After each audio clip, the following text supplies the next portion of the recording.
Hey there, everybody. How are you? And welcome to the Jim Masters Show live. Yes, we are live. We're here all the time, every day, live just for you with our entertainment lifestyle talk show series. How is everybody doing today? We welcome you and you and you and you from all over the world. It's nice to have you with us. We toast you and we say thanks once again for joining us for another exciting, fun-filled and conversation-laden episode of the Jim Masters Show Live, where we're bringing back the lost art of conversation with all of you, our lovely viewers, and our amazing guests from all walks of life: television, film, music, Broadway, Hollywood, health and wellness, and science and culinary arts, as well as comedy and sports and inspiration and authors and so many different people we get a chance to converse with who are asking to come on the show, and we're having a wonderful time. And if you've missed any of the episodes of the Jim Masters Show Live Entertainment Lifestyle Talk Show series, no worries, no reason to fret. All of them are available. All of them. I think there's almost 300 episodes now, because we do the show daily at 7 p.m. Eastern and 4 p.m. Pacific. And sometimes we do 2 shows a day. On the weekend, when we have an earlier guest from overseas, we'll do an early show, and then we'll do another evening show as well. But all of the episodes, you can binge watch. A lot of the guests, a lot of the viewers say they enjoy binge watching the Jim Masters Show Live on our YouTube channel at Jim Masters TV. That's again, Jim Masters TV. We welcome everybody watching on the YouTube channel right now, Jim Masters TV. Those watching on Facebook, we welcome you as well at Jim Masters TV. Hope you'll like the Facebook page if you're on it. Give it a nice like and some lovity. Also share some lovity on our YouTube channel and subscribe to it. We would love if you subscribe to that channel. And when you subscribe, click that notification bell as well, so you don't miss any of the content. How is everybody today? Very busy day here. We were still working in the yard, removing some of the snow that we had, about 1.5 feet of snow that came in. And I was on the air earlier today as well in my professional work. And I hope everybody's doing well. I hope you're having a good day. It's the middle of the week right now, Wednesday. And hard to believe that it's, February has already come and January is long gone, and we're just steaming along here in 2021. We have an amazing guest tonight. We've got award-winning choreographer and director Jeff Whiting is here, live and direct from New York City. We have some wonderful material to show you, as well as our conversation. You're going to really enjoy it. And again, our lovely viewers, you can be interactive. You can post away. We always try to show some of the comments live during the course of the show, so feel free to post and share the links. Tell your friends about our show. A lot of you ask, well, how can I help the show? Tell everybody about the Jim Masters Show Live Entertainment Lifestyle Talk Show series. What's happening is we are a show that is bringing back some of the old school quality of the talk shows of yesteryear. Mike Douglas, Merv Griffin, Dick Cavett, David Susskind, Johnny Carson, Steve Allen, all of the originals, with the art of conversation really coming back. And that's what we're doing. We're bringing back the lost art of conversation. And we're sort of taking the old school world and we're merging it with a modern vibe and modern twist of today with this Entertainment Lifestyle Talk Show series. So it's really unique, very different. And thanks for all of you who tell everybody about the show, and you share the links, and you post on Instagram. You can find me on Instagram and Twitter at Jim Masters TV, Facebook Jim Masters TV, and of course YouTube Jim Masters TV. And you guys are telling your family, your friends, your colleagues, some of your Facebook friends, hey, watch the show. You guys are terrific. And it's so wonderful meeting so many of you virtually. So many of us have met each other virtually here, and it's one big family. And the reason why we use the word levity is because I said that the show is about light, love, and levity. And in the summertime, I said love and levity a little too fast, and it became levity. So the viewers, they all call themselves the Levities. They call me Mr. Levity. They call this our home studio, Levity Hall, on the Jim Masters Show Live. And they welcome graciously all of our guests as Levities. So Jeff is already set up. He, I always tell the guests, get ready for the levity wave coming your way. And he said, oh, bring it on. The world could use more levity, and it really, really can. So we're so excited to have Jeff here on the show. He's going to join us in just a second. First, let's check in with some of our viewers and levity viewers as well. Willie is watching in Holland. She says, hello, here I am again. Love for Jim and all the levities. It's great to see you watching in the Netherlands, and good evening to you, Willie. I know it's late there. And of course, we welcome everybody watching on the various platforms, welcoming all the lovelies from all around the world. Christine Clifton is here. And she says, hi, Jim, lovely friends. Welcome, choreographer Jeff Whiting, to the show tonight. Really happy he could join us. So are we. Christine watching in North Carolina, USA. Mary Bishop is tuning in, reporting for duty from Florida. Hello, Jim and lovely friends. Good to see you, Mary. Nice to see your smiley face. And toasting from Willie. Catherine Duclos is here. Hello from Maine. Good to see you there in Biddeford, Maine, right along the coast. Joy Lorenzo is here, and she loved the fact that we showed her grandson Connor's picture yesterday on the show when we had Debbie Kilday on the show, and that was terrific. Beautiful picture of Connor in the snow. Good to see you, Joy Lorenzo, in New York City. Maureen is here.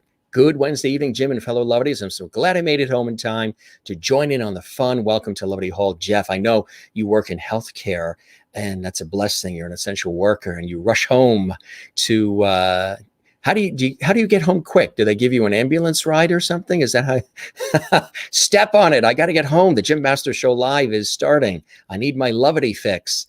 Good to see you, Maureen. Hi, Jim and all lovelies from Merlin in Ontario, Canada. Hope you're doing well, Merlin. And Wozniak is here. Happy Wednesday, Jim and everyone. Good to see you, Anne, as well. It's always a pleasure to have you here. Juanita, I got your email, and thank you for it. And I'm going to respond to it very soon. Thank you for it. Wonderful pictures, too. I love it. Hello, Jim and lovely family. Juanita, we'll have to show some of those pictures here on the show, too.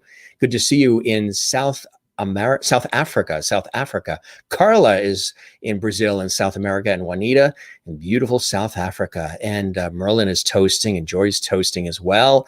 And Catherine says, love to be here with you and all the lovelies. Thank you very much. We love that. In Allentown, Pennsylvania, where I am sure you are buried in 2 to 3 feet of snow there in Pennsylvania. Your area, Allentown, really, really got hit hard. A lot harder than even we did here on the coast. I mean, we got hit hard on the coast, but inland and places like where you are in Allentown, PA, you got nailed with the snow.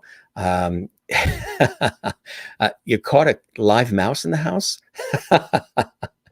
Okay, breaking news in Allentown. Good to see you. I hope you're zen now that you caught the mouse. You're zen again, Jen. Tell everybody to be safe. That's right. John is here again as well. Hey, Jeff, good to see you here. You're one of the most talented and wonderful artists in the business. John, we welcome you on the Jim Master Show Live and hope you'll subscribe to the channel. That would be great. James says, hi, James Kinney. Good to see you, James. Welcome. Linda in Florida says, good evening, Mr. Lovely. Good evening, lovelies. Nice to see you, Linda, as well. And Catherine says she can't wait for the show. And Anne says hello and hope everybody's having a wonderful day. We sure are. We love it. We love it. And James watching on our YouTube channel at Jim Masters TV. Give it a subscribe. We'd love it. Hi, Jeff from James. Julia Crane is here once again. Good to see you, Julia. Hey, Jim from Tennessee. No snow and sunny here. That's wonderful. Send us the sunshine. We haven't had it for the last 2-3 days. Amy is here. We read some of and shared some of Amy's poetry last night on our show. Last night was the poetry celebration episode with our special guests. We read some of Amy's poetry, and then we had Debbie Tucson Kilday, the wonderful author and beat poet on the show last night. If you didn't see it, check it out. That's on our YouTube channel as well. And nice to see all the happy faces here. And Jeff Dwoskin is here in Michigan, just outside Detroit. Good to see you, Jeff. Hello to you as well. And you'll send us some sunshine. And Renee and I was getting a blizzard that's coming soon. Oh boy, keep it there. Don't let it come to the East Coast. Use up all the snow there. We actually have a storm that's coming Sunday, and that's more than likely the remnants of the storm you're getting tomorrow. From New York City, James, awesome. Kathleen's also in New York City. Hi, Jim. How's it going? Hi, everyone. Good to see you, Kathleen, as well. And we're going to check with the rest of the comments. Keep them coming. But first, we're going to welcome our very special guest to the show. Now, we've been talking about Jeff for quite some time as we've been promoting his appearance as my special guest. Director, choreographer, with work on Broadway and so much more. National tours of Hairspray and the Producers on Broadway, Big Fish, the Scottsboro Boys, Bullets Over Broadway. Also worked in television, special events, Disney, concerts. Also worked on the concert James Taylor at Carnegie Hall and around the world. He's also the creator and founder of Stage Right Software, which is the patented digital method for documenting staging and choreography. I think that's fantastic. He's also the founding artistic director of the Open Jar Institute, which is a premier music theater training program connecting young artists with legendary performers on Broadway. He's also president, CEO of Open Jar Studios, a 50,000 square foot rehearsal studio dedicated to the development of art and the continued development of the artist. In response to the COVID-19 pandemic, Jeff formed the Broadway Relief Project, a coalition of Broadway artists who built over 50,000 hospital gowns for the New York City public hospitals and manufactures PPE for use across the world, providing work for over 400 individuals in the Broadway community. He's also done a TED Talk sharing his philosophy of open jar thinking. We're going to talk about that and so much more with Jeff as he joins us here live and exclusively from New York City as my very special guest. Now, for those of you who like to ask, the room that he's in and what are the pictures behind him and, sort of Edward R. Murrow style, person-to-person type thing. Jeff will be very happy a little bit later on to tell you the room he's in and the paintings and different artwork that's behind him. But first, let's welcome, that's my special guest on the Jim Masters Show Live. Jeff, welcome to the show. It's good to have you with us. Thank you so much for inviting me. I'm honored to be here. We toast you, and toast to you. Yes. Cheers. Cheers. You got a nice bottle of soda. I have some there. Diet Coke. Yes, I'm a Diet Coke man. Cheers. Very nice. Very nice to lubricate the vocal cords before chatting, right? That's what they say, yeah. How are you this evening? How have you been keeping, as I asked some of the guests, creative and sane and connected during the craziness of everything, we've all been going through lately? Yeah, it's been a wild year, hasn't it? Sure has. I sort of, in a way, got fortunate, if we can be fortunate during a pandemic. I was getting ready to turn out all the lights and turning off the air conditioning here at the Open Jar Studios. And I got a call from the New York governor's office who asked if, we could help. And we ended up getting enlisted to help, make PPE. So I ended up hiring all of the costume designers that normally are making costumes for Broadway shows. And we have been making hospital gowns for all the New York City public hospitals, and now we're making masks and all kinds of PPE. So it's been getting me through. It's been actually probably the busiest year of my life. Since March 12th, I've barely left this building. Wow, that is amazing. That's amazing. But it is beautiful work that you are doing. It really is. I want to show you some of the levity coming your way. Crystal Nolan watching in Connecticut, one of our regular levity viewers. Hi, Jim and everyone. Happy Wednesday. Hope you're having a fantastic day. Looking forward to an exciting show, great conversation, and levity. She's all excited. She's in Connecticut, in Maine. Catherine Duclos, really looking forward to the show. Thank you, Jim and Jeff, for sharing your experiences. Some levity coming your way. Linda in Florida, St. Augustine, love your hat and sweater, looking handsome, Mr. Levity. Thank you very much, Linda. We appreciate that. Mary Bishop in Florida, welcome, Jeff. Kathleen in New York City, hi, Jeff, and welcome. So more levity coming your way here. Linda in Florida says, good evening, Jeff. You're a levity now. Boy, that took, 2 minutes and you're already a levity. Whoa, all right, this is good. I'm feeling good now. Now, I tell people there are Peabodys and there's Emmys and Oscars and Tonys and Grammys and Tellys and Ace Awards and Clios and all these different awards. Yeah. But when you get a levity from the Jim Masters Show Live, aren't your feet tingling about now? I can't even feel them now. This is exciting. And it's not the Diet Coke doing it either. No, it's all the levity around us. It's all that levity. Ann Wozniak says, welcome, Jeff, from Jacksonville, Florida. Love those blue eyes, she says. Thank you. Willie in Holland says, this is the 9th month she's been following the Jim Masters Show Live. Wow. That's talk about the birth of a baby, huh? 9 months. Congratulations. That is levity and loyalty. Thank you, Willie. 9 months so far. Juanita in South Africa. Welcome to the show, Jeff, from South Africa. Lorenzo in Brooklyn, New York. Welcome, Jeff, as well. Catherine in Maine says, What incredible accomplishments in the arts. We need more of you, Jeff. Thank you for being here. And Mm. Crystal says, hi, Jeff. Welcome to Lovetti Hall, which is nice. Thank And you. they're excited to hear about open jar thinking as well, which I think is terrific. Willie in Holland says, welcome, Jeff, with the beautiful blue eyes as well. Well, thank you. I can't feel You my and legs Frank now. Sinatra, you have the trademark on it, huh? And John Whatever I says, can use.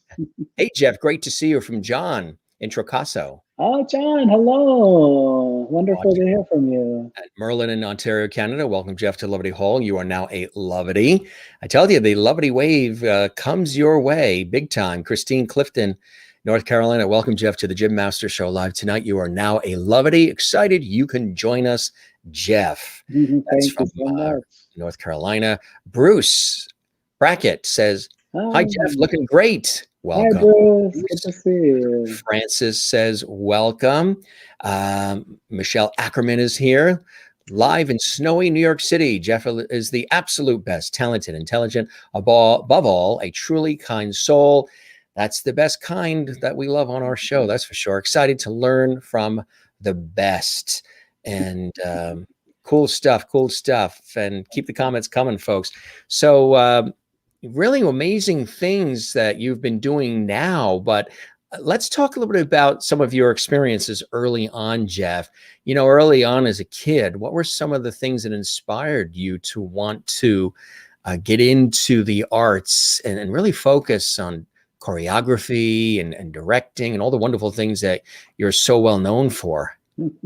Well, I'll tell you, my mom tells me the story when I was 10. My whole family are sports. They all do sports. And she was watching me on the soccer field, bored out of my mind. And she said, maybe there's something else for Jeff in this world. And she, the next week, took me to audition for Snow White and the Seven Dwarfs at the university near where I lived. And I auditioned, and of course, I got cast to play Dopey in Snow White and the Seven Dwarfs. And so at age 10, I was bitten by the bug, and I just knew that theater was going to be for me. So lucky that the theater program that I worked at as a kid, it was the University of Utah.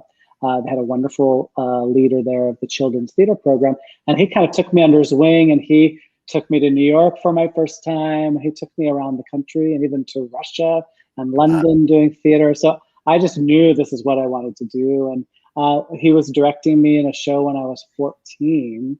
And that's when I discovered that I really wanted to be a director. So I always kind of had my eye on, I did the acting thing, but I always knew that I would eventually want to be a director, and what turned into a choreographer as well. So age 10, it tracked back to me on the soccer field, bored out of my mind. So I credit my mom for having the wisdom to see that soccer was not going to do it for me.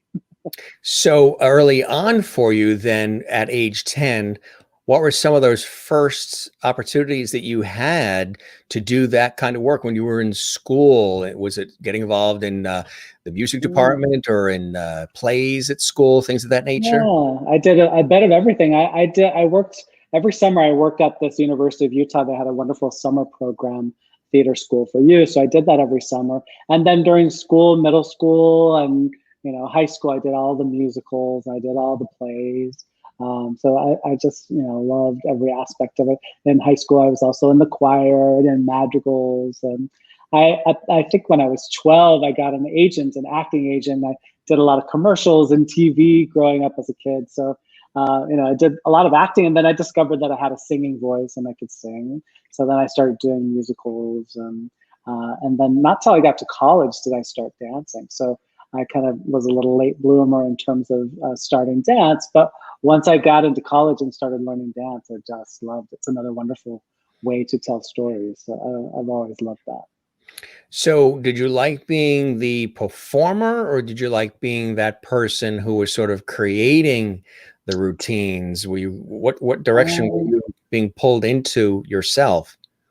Certainly when I was in high school and college, performing was really doing it for me. I just loved being on stage. I loved telling stories.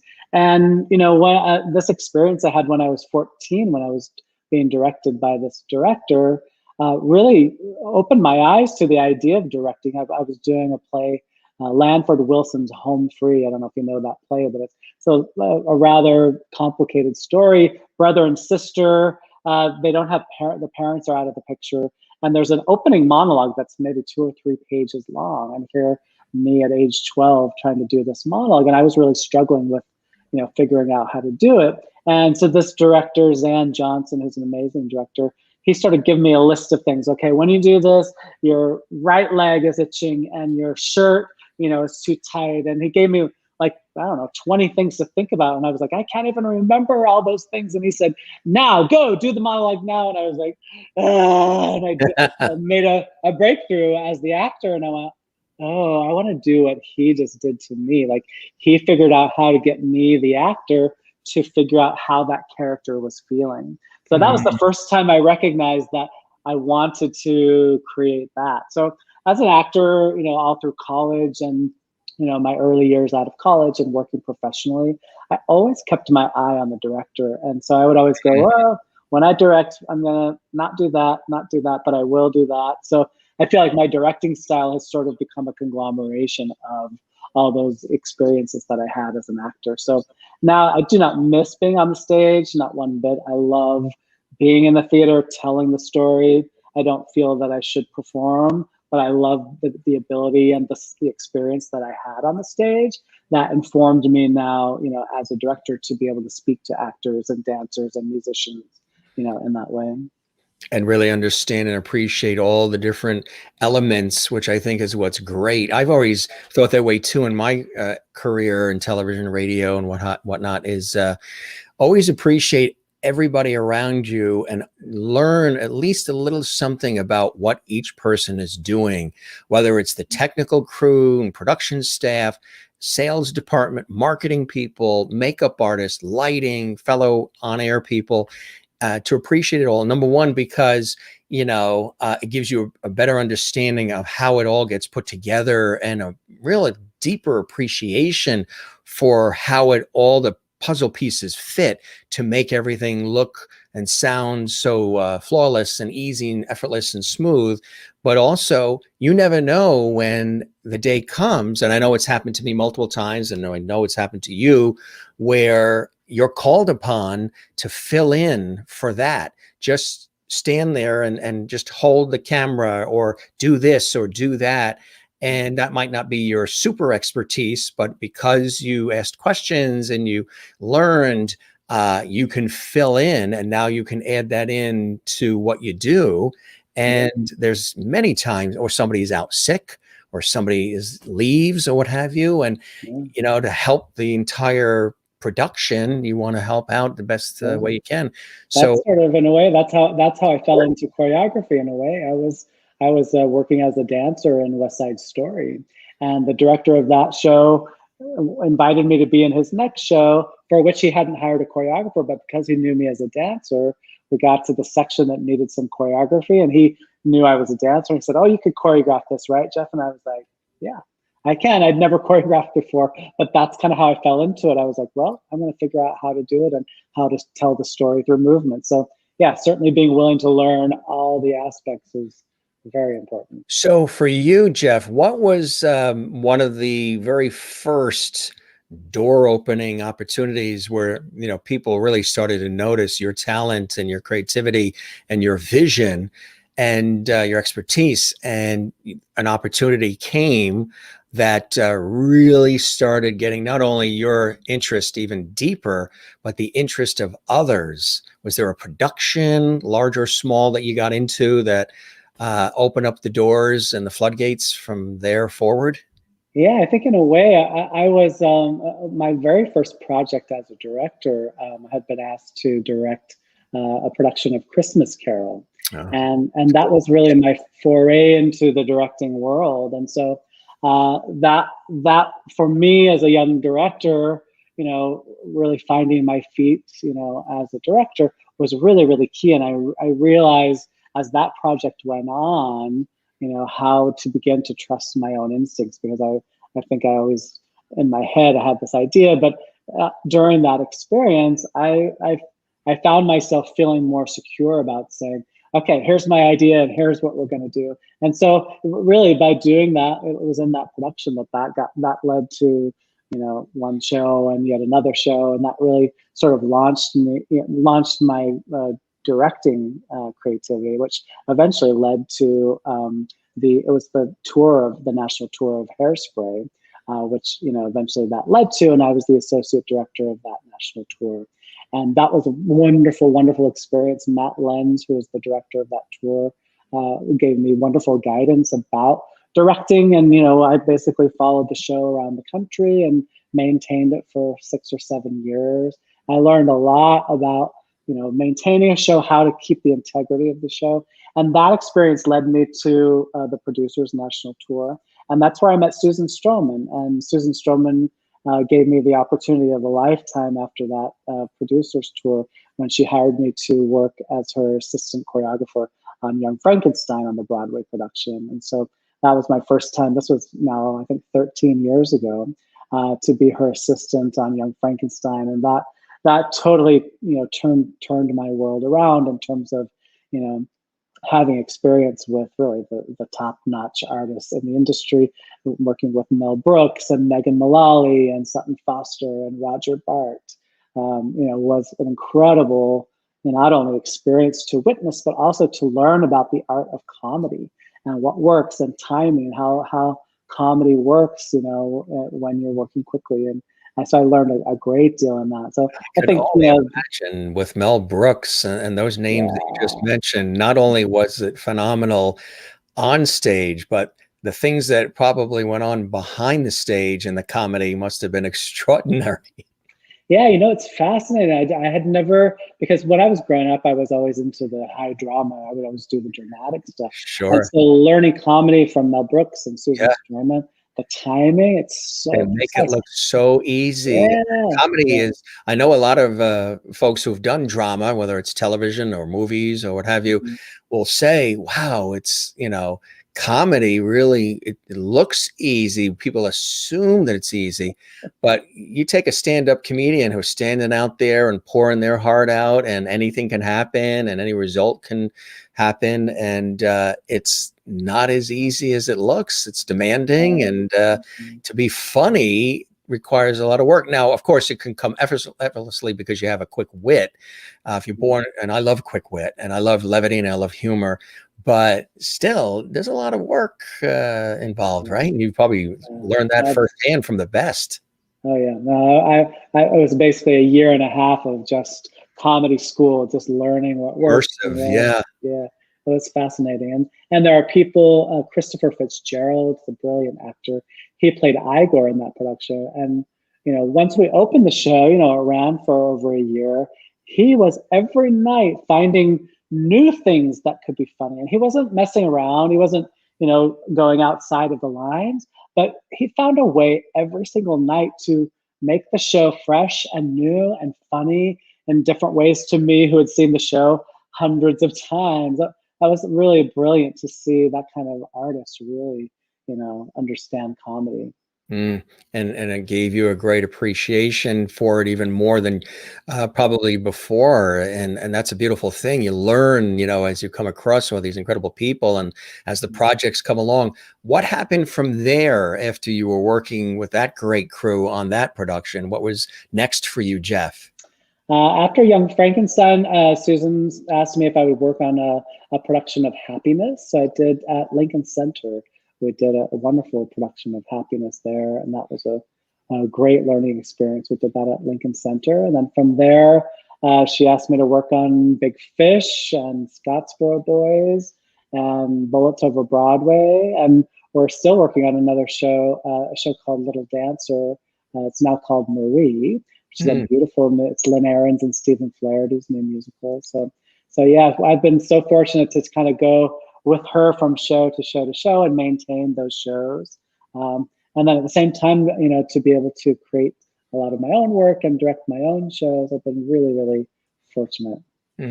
That's amazing. I want to show, we have a nice video here, which shows people some of your actual work. It's like a montage of some of Jeff's involvement in some really well-known and extraordinary productions, Broadway and otherwise. We'll take a look at that, Jeff, and then maybe we can review and chat about some of the things that we see in the actual Jeff montage. Sound good? Sounds great. Yeah. All right. This is Jim Masters. You're watching the Jim Masters Show live, entertainment lifestyle talk show series. A very special guest live from New York City, choreographer, director extraordinaire, Jeff Whiting. Let's take a look at just some of the many productions he's had an opportunity to put his stamp on. 4, 3, 2, 1.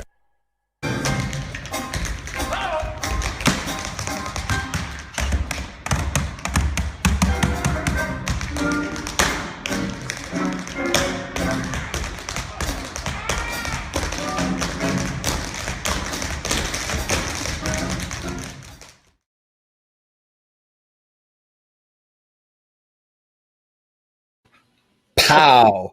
Whoa! I'm exhausted. That's all you. That's all you.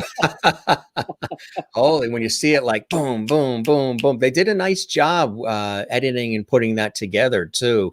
Yeah. I don't know who you used maybe in New York, but they did a really good job, and it gives a good sampling of some of your work. Just want to show you some of the comments flowing in. You have done all that, Jeff. Wow, from Catherine. Absolutely. When that's the thing. When you do a demo reel, I was talking about this the other night. I think it was with actor Josh Grassetti, right? He was on the show, and he was starring Something Rotten and others. Great guy. And we were talking about, awesome. Can you do those moves? They want to see you do the moves. Well, yeah. There you go. We will rerun the montage. And what we were talking about, Jeff and I, was, because I do demo reels too, either for voice over or on air radio stuff, or for television and other work. And one of the hardest things to do is to create a demo reel, at least for me, because it's the narrowing down of years worth of work. You have all of this stuff and you're like, gee, but I really want to put that on there, but that on there, and that on there, and that on there. And you can get really hung up on doing that, and it can limit you because you're like, you don't know what to put on and what should come first and how you should do it and all. And I've done many of them, but I wouldn't say that they're the most easy process because of the wanting to put what you think is the best stuff first. And demo reels used to be like 15 minutes long, and then they got whittled down to only 8 minutes and then 5. Now they're like, they used to be 3. Now it's like, give them a minute and a half to 2 minutes tops. That's all they're going to look at. And you got to select some of the best stuff. And then I used to get into a rut. I don't know if you ever did. I would say, oh, well, you know what? I'll wait to update the demo reel until I do that next show, that next project, because then that's going to be the real, grab 'em stuff. But then if you keep doing that, you never get the reel updated. That's true. Yeah, it never stops. You have to just keep going. Yeah, we keep adding new stuff. Get it together and get it out and do it. Exactly. But that was a great one. Maureen says, that's some amazing stuff right there. Absolutely. Andrew says, love you, Jeff. That's Andrew Hendrick watching on our YouTube channel. Welcome, Andrew. He was in that clip. Andrew was in there somewhere. You saw him in there. Tell us about some of the clips and some of the things that we saw. Yeah, sure. I mean, I had there's a lot of Disney stuff in there too. I've been so lucky to be part of the Disney creative team. I worked down in Orlando, directing a number of shows. So I did a parade in Brazil. So you saw some clips of that parade, which was a lot of fun. That was a blast to do. A number of shows I've done for Disney in Brazil. So some of those you saw Mickey Mouse dancing in there. That was a show that I did for Disney down in Brazil. I think we saw some Hairspray. Hairspray, I did, of course, the national tour, and I also did the Brazilian production. So some of those photos were from that Brazilian production. You saw Bullets Over Broadway. That's where Andrew was in some of those pictures. That was the national tour of Bullets Over Broadway. Then I hadn't thought of it until I saw those clips there, but I've also been lucky to do a number of shows for theme parks. I did some shows for Busch Gardens.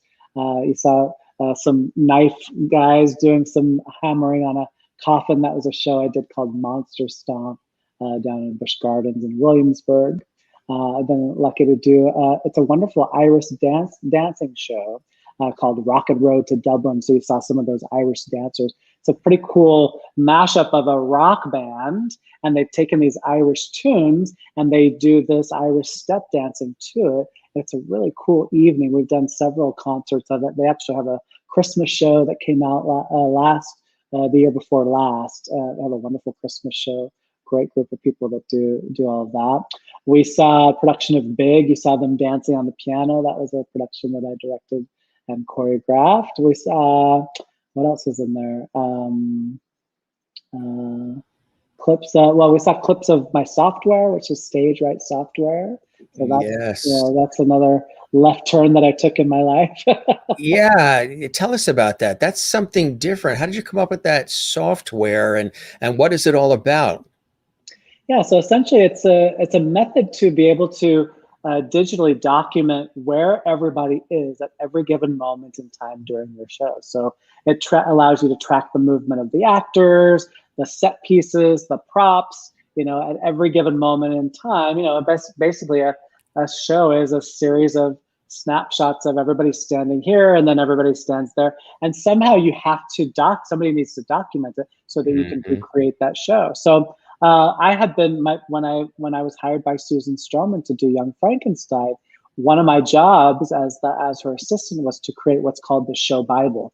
And the show Bible basically is a document of all those things. Where is everybody? What are they doing? When are the light cues? Really every detail, so that, in 25 years, if somebody wants to recreate the show, they could open up this book and be able to recreate it. So tasked with that, I had an idea of how to do it digitally. Up until then, people just on a piece of paper would draw X's and O's and draw the pathways. But about that time, out came Apple's iPad. And I was like, that's gonna change our lives. And I said, what if I just create some method to document it? So I had the idea. I thought, well, surely somebody else has done that. I'm just gonna buy it. And I kept looking for that software, and I just kept going, how come this doesn't exist? It's not a complicated idea. Right. And I finally just said, well, if nobody's going to do it, I'm going to do it. I know exactly what I want it to be. So about that time, I was on LinkedIn. I'm on LinkedIn, and I don't do that much, but when somebody adds you on LinkedIn, it says what their job title is. And a friend of mine from high school added me on LinkedIn, and his job title said software developer. So I wrote him back and I said, hey, I have this idea of a software that I want to create. Can you kind of help me? I don't know how to do it. So he kind of walked me through the steps of how to create it. So I've essentially hired a company to build it for me. It's been out for now 8 years. And I think we have over 50,000 users worldwide. It's used on nearly every Broadway show is using it. So it's pretty quickly become the standard used to document Broadway shows. So it allows you to, document where everybody is, but also detail what are they doing, so you can upload your script on it. It's basically a digital way to do that, and you can, do it with your iPad, or you can do it on the computer, and it allows you to share that document sort of like a Google Doc with other members of the team. So swings, understudies, they all use it, backstage before they go on. That's revolutionary. It really is, huh? It makes things a lot smoother and more efficient. And easier for the entire process, doesn't it? It does. Yeah, it's really not a complicated idea. It's something that we needed. And I just went, well, let's do it. And if I'm the only one who uses it, then great. Then it's going to make my life easier. But I quickly learned that everybody needed it. So stage managers, directors, it's a great tool to, do your planning before you even have rehearsal. Just figure out where you want people to go. And then once you have the people, put them in the right place. And so it's been thrilling to see, how quickly it's been adopted really by the industry as a whole. We actually have a video on that too, seeing Stage Right in action, which is really cool, everybody. I was previewing this as we were producing today's episode of the Jim Master Show Live. Let's take a look at that, and you can see it in action, and we can chat a little bit more about that. And then also when we come back, couple of the viewers or lovely viewers asked, of the productions that were in the montage, do you have a favorite? I know that's probably a difficult thing to answer, but while we watch the Stage Right in action video, we'll let you sip on the Diet Coke and ponder that, Jeff. Ponder. Your favorite. All right. Here's the Stage Right in action video, and we'll be right back.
Very cool, very cool, and that gets right to the point. That's so it's been it listed how many productions it's been used in, and that's extraordinary, huh?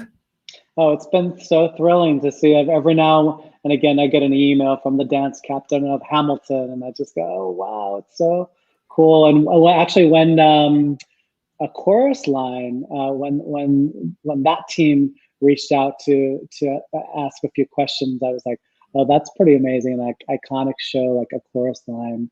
You know, that's pretty amazing to know that that's being used. They actually wanted to use. I mean, and have you attended as an audience member a show where you know they're using it and see the improvements? And if so, what are some of the things that you notice that are different because they're using it? Because you'd be able to spot like, oh yeah, that's because they use that helped with that. And have you had that opportunity? Yeah, absolutely. When Mean Girls was first being produced, they used the software, and so we had a little sneak preview of some of the formations they have. We don't normally look into it, but because they were asking us questions, we were able to see some of the things. So I saw little sneak peeks of what the set was going to look like, and so I always watch a show with that in mind. So when I went to go see the show, I always think about the number line that runs across the front of the stage. There's a 0 at center, and then the numbers go out, left and right. And so I'm always very aware, just as a director, like where those numbers are, but particularly because of Stage Right, and that's how on the grid everything's laid out. I like getting a seat in the first mezzanine so I can check those formations and things out, particularly like in Hamilton, where they use a turntable. That's a fascinating way to utilize the software, because you put everybody in their place and then you basically rotate them on the turntable itself. So it does the automatic math for you of what number they're going to land on stage. So I always get great satisfaction of watching, those kinds of things. So did you give some thought to your favorite in that montage, or I mean, if you can't narrow it down to just one, maybe 1, 2, 3 or something. Yeah, they're all babies to you, right? I'm sure they're like your babies. It's hard to choose just one, but there is one show that I did that really stands out from the rest. That is the Scottsboro Boys that was on Broadway a few years ago. And it stands out to me for several reasons. One is, the subject matter of the show. It's a wonderful story about, it's a true piece of American history, a tragedy. These 9 African-American young men were accused of a horrible crime that they didn't commit.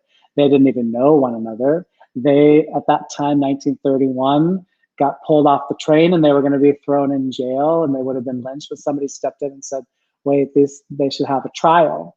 And so this story follows the history of the Scottsboro Boys. And, these 9 boys, some of them eventually got released from prison. Some of them died in prison 21 years later. Haywood Patterson, whose story we follow primarily, he said he he refused to lie. They kept saying, well, just say you did it and they'll let you out. And he said, no, I won't. I did not do this. And he ended up dying in prison 21 years later. So it's a terrible, part of American history. But it's during the Scottsboro Boys, the real history, where Rosa Parks met her husband. Rosa Parks would she would stand guard on the porch while her husband and some of the people were inside the house planning how they were going to raise money for the Scottsboro Boys. So it was, the show itself was a beautiful way to bring attention to these 9 men who were wronged by American history. And the act of the show itself was a really artistic joy to work on. The concept of the show was basically a very minimal set. We just used chairs. We used 13 chairs. And these chairs, we figured out how to put them in different positions and lock them on top of one each other. And we went to, I think it's 39 different locations using just these 13 chairs that we would put together. We made a train, and we made a jail, and we made a courtroom, all just using these 13 chairs and 2 planks of wood. And so artistically, it was a wonderful challenge to figure out how to really simplistically, take the audience from place to place. But I think the main reason why it's my favorite is just because the impact that show had on the audience. It's a very charged subject. It's a subject that, sadly we haven't really cracked in our world today, the subject of racism, and it's not dead yet. And so there were, at the time when the show was on Broadway, there were outside of the doors, protesters outside the doors, protesting the show. And we were inside just, telling a wonderful story that needed to be told, but outside the doors, there were protesters who just did not want it to happen. And so I've never really had that experience in my personal life to feel like I'm on the right side of history and I'm doing something important, and there's a force working against us.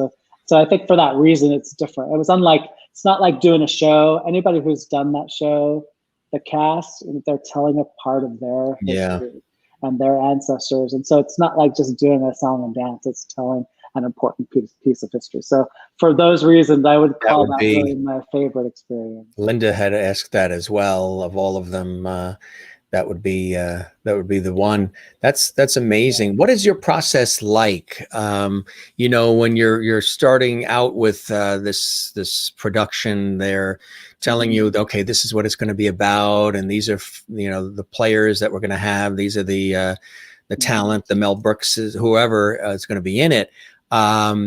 What happens first? Who do you meet with first?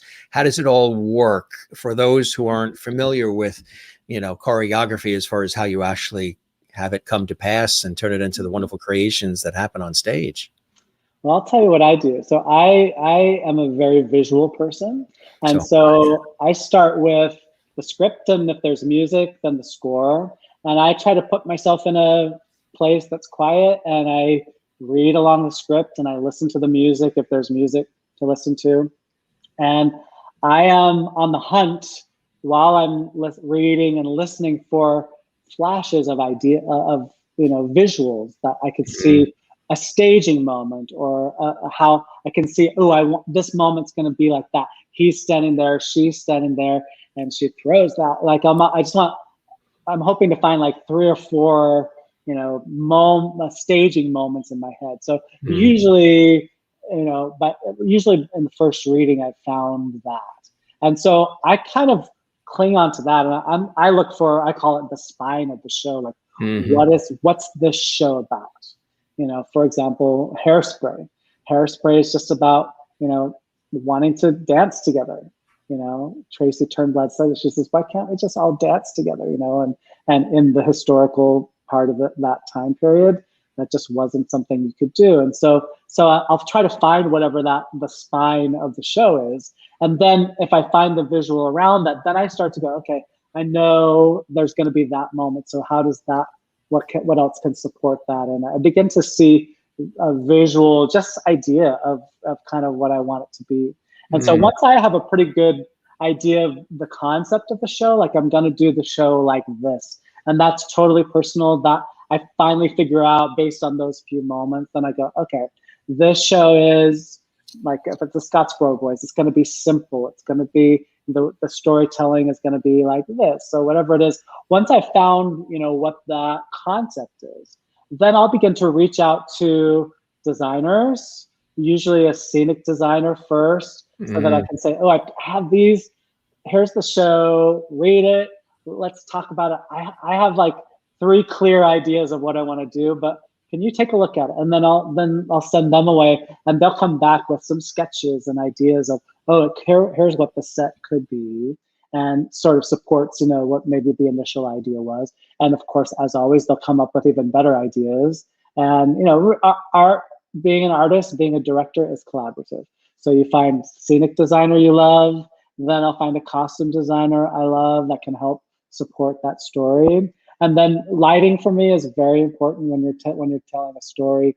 The director's job is to guide the audience's eye and ear to the places that are important to help them, on the journey, whatever that journey is. So a lighting designer is really important. Nowadays, oftentimes I get to work with a projection designer, and we can actually design in conjunction with the scenic design of the production. So I usually start with scenic designer, then costume, then lighting and projection, if that's the case, and then sound design. So once you get a sound design around you, then you've got a pretty, good team around you. So that's kind of the order that I do things. So it starts little images in my head and then starts to come to fruition. That's fantastic. That is wonderful. And then the little tweaks are made, and do you bounce the ideas off other people and get different feedback and run through it and like, let's tweak here a little bit, or let's just do this move or do. Yeah. Absolutely. Like I find that's why I like to meet with the designer separately, because the first time I'm describing it to the scenic designer, maybe it doesn't come out right, but it's like, I don't really know. And the more I say it, then maybe with the costume designer, I find that my clarity is getting better. And I go, oh, it's actually like this. And by the time I've talked it through maybe 3 or 4 times, I have a much clearer idea of what it is. Then of course, then you're, talking to producers, and then you pretty quickly switch to, here's a flash of an idea to, here's the idea, here's what we're doing. And that's what you do. You do all that work, and then you get the final collaborator, the actors in front of you, and you describe to them, here's what we're going to do, this is the idea, and then they bring in new ideas, and it ends up being, really a collaborative thing. And collectively, the show ends up so much better than it did in my head, because I try to be open to everybody's, collaboration. Everybody's living in their aspect of the show, so that is important to find the clarity and, describe it more and more to people. And eventually I try to just be open to everybody's ideas that support it. It's beautiful. Juanita, watching in South Africa, says, what an amazing process. I thought it would be great for you to explain it, because it's, unique to people. They don't realize sometimes all that goes into it, and it's a building process and a tweaking, fine-tuning process along the way. Catherine in Maine says, dancing, such joy, such effervescence, such awakening, that's beauty. And Christine Clifton says, the Scottsboro Boys is a very powerful show. I think one of the last Candor Ebb musicals. Interesting stories, Jeff, as well. And we have, of course, one dear mutual friend of many, I'm sure, but one we know of, the wonderful Allison England. And she's amazing. She was a guest on our show. We had a ball. And we have another who's stopping in to say hello, dear friend as well, June Rachelson Aspa. Yeah, she's a longtime dear friend of mine, and I'm sure yours as well. And she says, hiya, Jeff, long time no see. Great to see you here.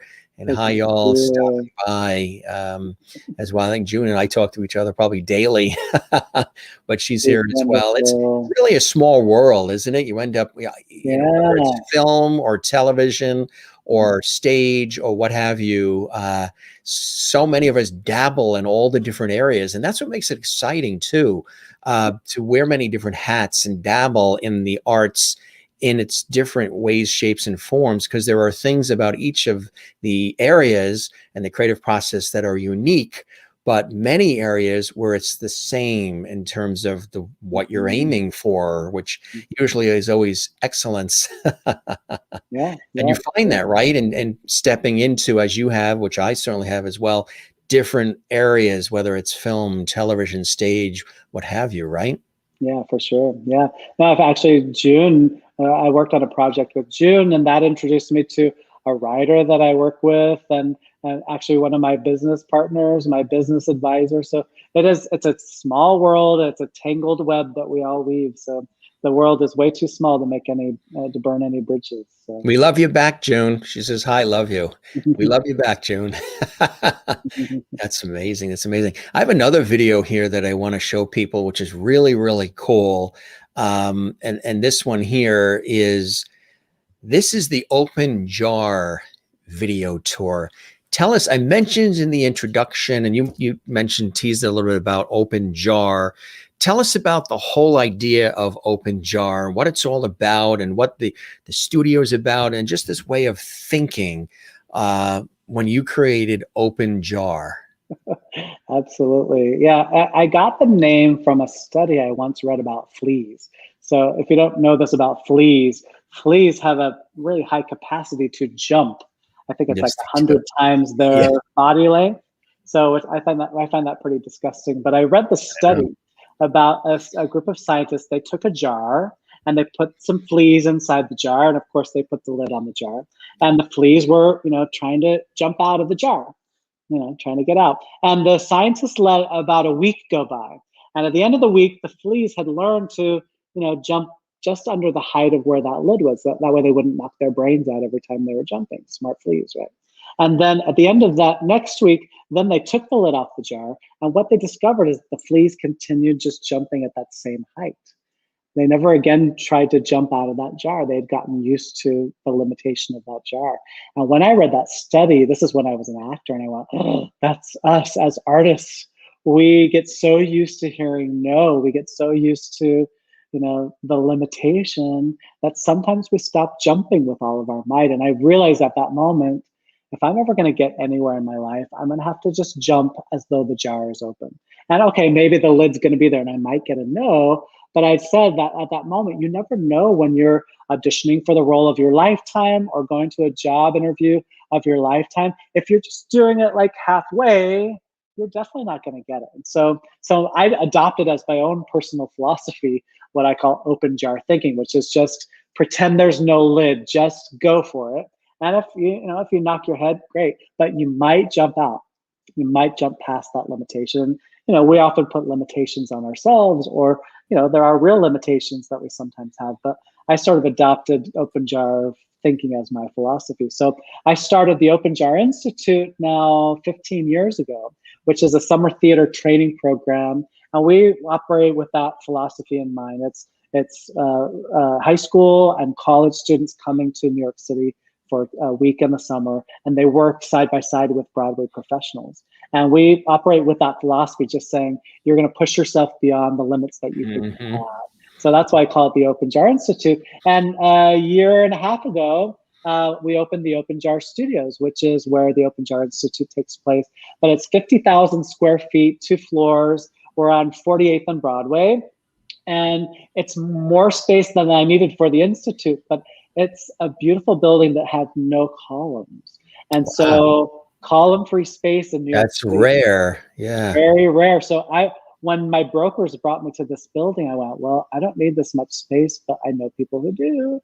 And so having always just rented space from all the studios around the city, I ended up putting together an investment team, and we opened the Open Jar Studios here on 48th and Broadway. And it's home to rehearsals for Broadway shows, lots of TV, film, lots of shows are created here. And so we're here at the Open Jar Studios, which is, we have 21 studios. That's amazing. That's amazing. Yeah. That's a beautiful thing, and a real blessing as well. Have you ever had a day at the Open Jar Studios where it gets a little frustrating and you flipped your lid at Open Jar? Every day is an adventure here at Open Jar. Yeah, of course. You know I had to say that, right? Of course, you have to flip your lid. No, but I think really every day, particularly in this past year, we've been faced with limitations that we'd never even considered before. So I have to keep reminding myself. I have my jar here on my desk that reminds me to, just keep going. All you can do is do your best and just keep trying. My dear friend Joyce Logan watching. Hey, Joyce, good to see you. Very interesting, fascinating conversation. Thank you, Jim and Jeff. Thank you very much, Joyce. Hope you're doing well. She's loving the conversation as well. We do have, actually, as I was mentioning, a video of Open Jar in New York, so people can get a real understanding of what it's all about. And then we'll come back and we will chat some more. I look forward to it. We also have the Singer's Mask, and that's going to be cool, and the Broadway Relief Project as well. So a lot of, I thought I'm the only one who has all these different tentacles out there and so many different things. I think I've met my clone. All right, folks. You'll never think about opening a peanut butter jar any other way than after you see Open Jar. This is really cool. Enjoy.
That's really cool.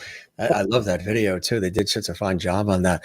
What a beautiful facility, beautiful location, and all those different rooms that meander in and out. And that is just amazing. You must really be like pinching yourself saying, wow, we were able to create this wonderful space, and the amazing things that happen, the creativity that is fostered and that blossoms in that space, huh?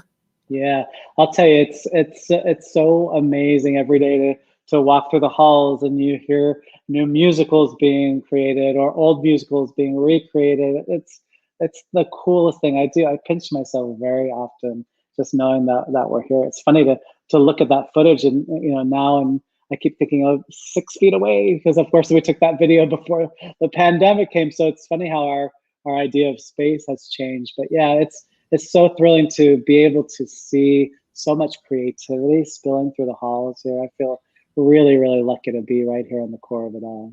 It's unbelievable. The other thing too that you're involved in is the Broadway Relief Project. Now, obviously, a lot of artists, everybody, not even just artists, but I think everybody on the globe, everybody here in this country, we've all been affected by the pandemic, the economy, the collapse of the economy, the societal upheaval and unrests, and some things coming to light there, the political craziness, all of it happening all at once at the same time. And artists specifically have had a very difficult time because, the theaters are closed, the stages are closed, the lights are off. Even those on film sets and television studios, it's not a lot going on, starting to trickle back a little bit now, which is a positive sign, but still nothing like what it was. And everybody having to adapt. I was on a television shoot, mentioned to you that I've been affiliated with public television for years, and we were at the studio in December shooting some Christmas specials, and a 5-floor television studio and executive offices, And out of that, there was only, now this was December, 5 people in that entire building. Everybody was working, they're working from home predominantly. So you have this massive television studio and everything there. And the only ones in it were myself and my co-host and a couple of camera people, all 6 feet apart, and the directors and producers in the control room, and the security guard who buzzes you in. And really, that's about it. And it's a whole new thing. So, everybody's had to adapt. And but there's a lot of people. I mean, it's really very sad when you're seeing these food lines and some of the things that we never thought we would see. In America, you would never see that, but it's a tough situation. So you've created this wonderful thing called the Broadway Relief Project. Hats off to you and everybody involved in that, Jeff. Tell us more about it, and then we'll show the video that's connected to it. Yeah, sure. Well, we, March 12th came and Broadway shut down, and the studios, we rely on, the Broadway shows that are here rehearsing and auditions. And so I was literally walking around the studio and turning off the lights and turning off the air conditioning. And I wasn't sure when I was going to ever come back to these studios. So devastating to me was we had just opened only 6 months earlier. Some studios have completely closed too, right? Yeah. So I was just sort of, we were told to go home. So I was literally in the process of shutting down the studio, and I got a phone call from a friend of mine who works in government. And he said, we keep hearing that Broadway wants to help, but nobody's really organized anything. He said, if I know somebody who's good at organizing, it's you, Jeff. And so he said, could you organize a phone call, just get like key players of Broadway together, and let's do a phone call with the governor. Just would like to see if there's a way to brainstorm how Broadway might help. And I said, of course. So I began putting together a phone call, with Governor Cuomo's office. And over the course of prepping for that, we were assuming, we could make masks. Well, we have all these costume people that normally make Broadway costumes that could be deployed, to help that. I have a giant space. We could, turn it into a factory. And so I ended up, previous to that call, I ended up on a phone call with the New York City EDC, Economic Development Corporation. And on that call, she said to us, we're looking for people for factories that can make, not masks, we don't need masks, but what we need are hospital gowns. All the doctors and nurses are wearing trash bags and they're just out. And so I was on the phone call with like major manufacturers of clothing, and me, I don't know how I ended up on the phone call because I was representing Broadway in a way. And so in listening to the needs, on the spot, I just said, well, we can do it. I said, we're not formed, but we're going to form a coalition. I've already enlisted, there are 400 stitchers that said they would do it. And I can turn these studios into a factory of sorts. And so we basically overnight transformed these studios into a PPE factory, and I hired over 400 stitchers and costume designers, stage managers, all people in the theater industry to not only do the sewing, but to do all the preparation work and then the folding, and they had to all be individually sealed. And so we turned the studios here into our shipping and our preparation. And then we enlisted Bruce Barish, who's he runs Windsor Cleaners, which is Broadway's dry cleaners. He said, well, I've got vans. We can van these. We can bus all the stuff. So we will put together basically packets. And I think you'll see in the video that you see these red bags. So what we would do is we would prep materials for each of the individual. I think we had like something like 260 stitchers. They didn't come here to sew. They all sewed at home. And so what we did is we came up with basically a bus route. And so twice a week, this van would deliver these red bags that were filled with all the materials you would need to make 30 gowns. And so each of the stitchers had a whole week to make 30 gowns. And so between the 200 or so stitchers, we would make a pretty sizable amount. So in about, I think it's less than 60 days, we made over 51,000 hospital gowns for the New York City public hospitals. So yeah, we call it the Broadway Relief Project. It gave us all a chance to contribute to the cause using skills that we all have. And it also, gave up these 400 people a little bit of an income at the same time. So yeah, we call it the Broadway Relief Project. Here's that video right now, folks. Again, it's very inspirational when you're giving back, because obviously you've been blessed in your career by all these wonderful opportunities and projects, productions, and people you've worked with, people you've met, and you're continuing to do that. And I'm very big with giving back in that same way. I've had an opportunity, when you're able to roll up your sleeves and participate in things that, because when you help others, you're helping yourself as well. We all benefit when we help one another. And it's very therapeutic as well. I always say, when you inspire and lift others, you're being lifted and inspired as well as you're doing that. So if we all sort of kind of did it for one another, what a wonderful world that would be, huh? Yeah, for sure. Here's that video on the Broadway Relief Project that Jeff was just talking about. Enjoy, folks, and we'll be right back on the show.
That is so cool. Really, really is. It's really, really cool. And just to see all the list of names, people sewing and stitching and doing all the work, and people really wanted to be a part of this, huh? You didn't have to convince, persuade, or drag anybody into it. They're like, how can we help?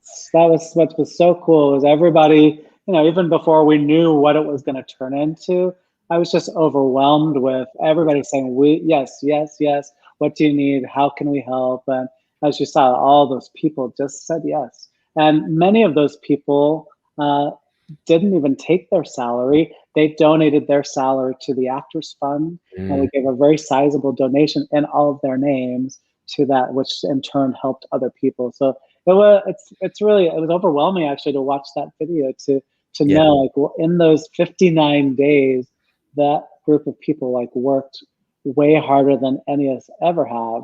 But it shouldn't be surprising, everybody's show people, and that's what we do, on stage, live theater. If something goes wrong, you say, well, I'm going to figure it out. And that's what this whole team did. They just really rallied together. It's been thrilling to see all that participation. And sometimes New York gets a bad rap, but when something happens in New York, whether it was 9/11 or anything else, they really like to roll up their sleeves and just like you said, okay, let's figure this out. Let's take care of this right away. Let's make it happen. And they're very giving in that way. And I've seen it myself, in situations where you've just seen people dive in and let's help. So I think, New York gets that rap of being cold and nobody cares. And that's not really the case, because when help is needed, they're one of the first actually to dive right in and say, let's make it happen. Right. You've seen that from your own experience. Absolutely. I mean, I think maybe it's because of the city and we're not in our cars insulated. We're all in this together. And so I've seen more selfless acts in New York City than in any other city, just because we're all looking out for each other. And certainly during this pandemic, I've really seen that for sure. Maureen says, I have no words on behalf of nurses everywhere, which she is as well. I thank you from the bottom of my heart. And that's Maureen. And Catherine says, what an incredible contribution to our community. Thank you so much, Jeff. And June says, fantastic. And Mary Bishop in Florida says, really cool. I also love the music, the cuts of music used for the demo. Do you know who they are? They're really good. That last one, is it production stuff? Because it's really good. I love the rhythm, and I just love that. I can listen to that. Yeah, good stuff. Yeah, a wonderful Marathon Digital does all of our digital work. They do beautiful things. I think that was one of the things they found for us. Yeah. The way they edited it, it's called, there's a thing in television and radio and probably the production guys, and you probably know as well, it's called hit the post. So the edit point matches the transitional beat in the music. So as you're hearing like ba-bum or something, it goes to the next edit point, and the visual and the audio match, and you get that certain. So even in radio, we'll say, oh wow, that commercial was great. They hit the post. That's good. No, they do beautiful work. We're lucky to have them on our team.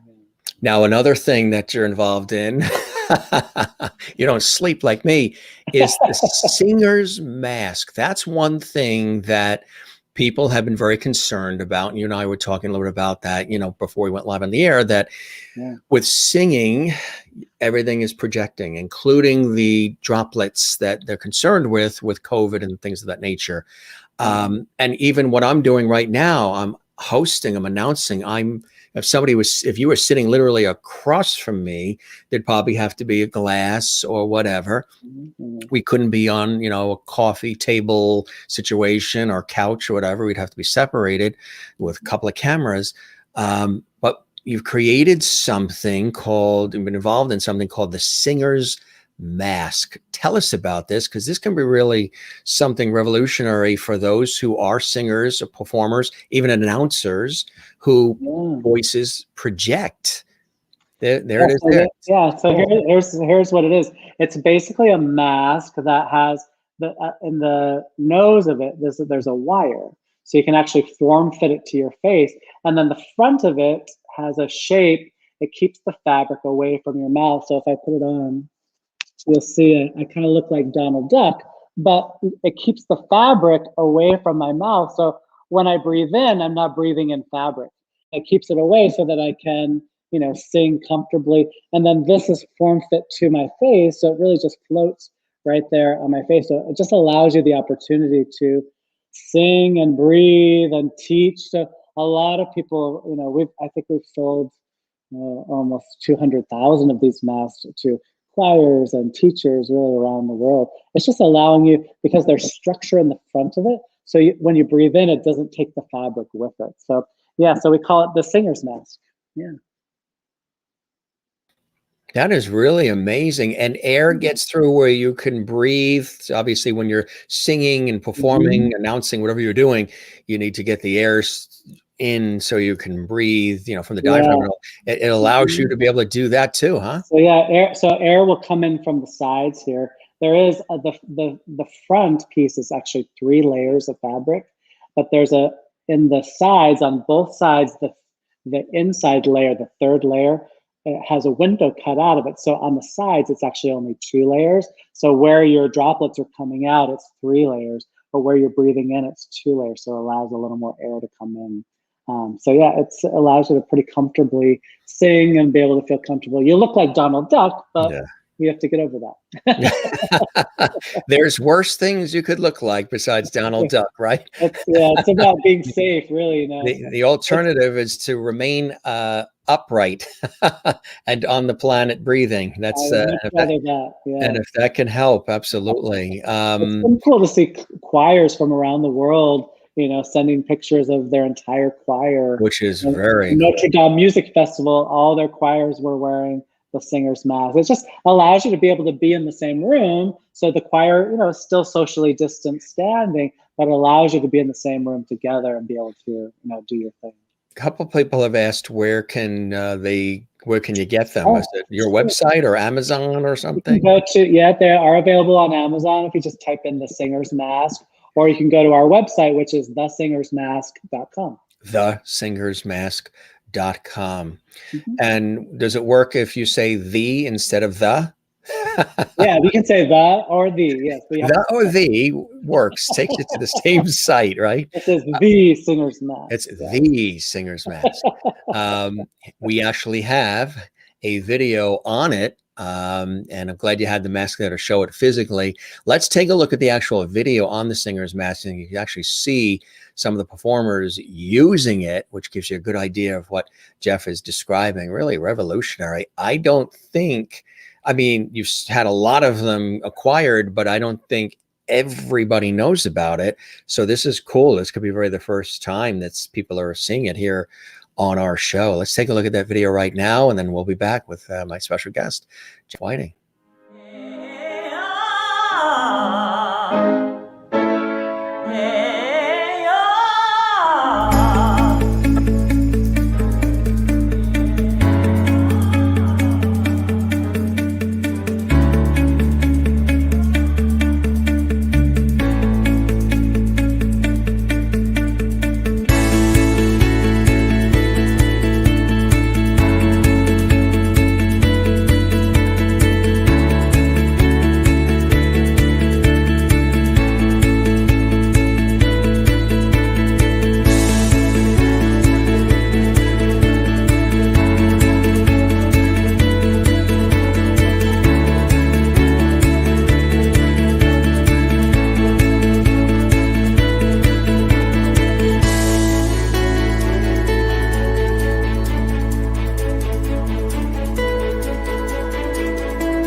Very cool. Very, very cool. Somebody asked, what if somebody has like claustrophobia? I know that's always been an issue, even with the regular medical masks and all.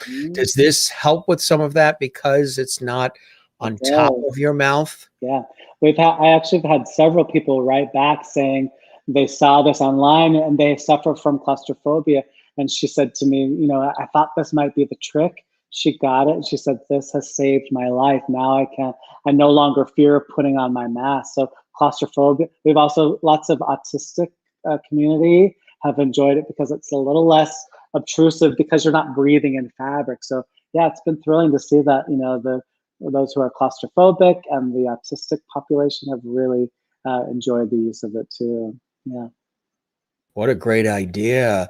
Does it at all alter the singing, the sound of the voice? Because obviously there's a filter between the voice and the ear, the listener.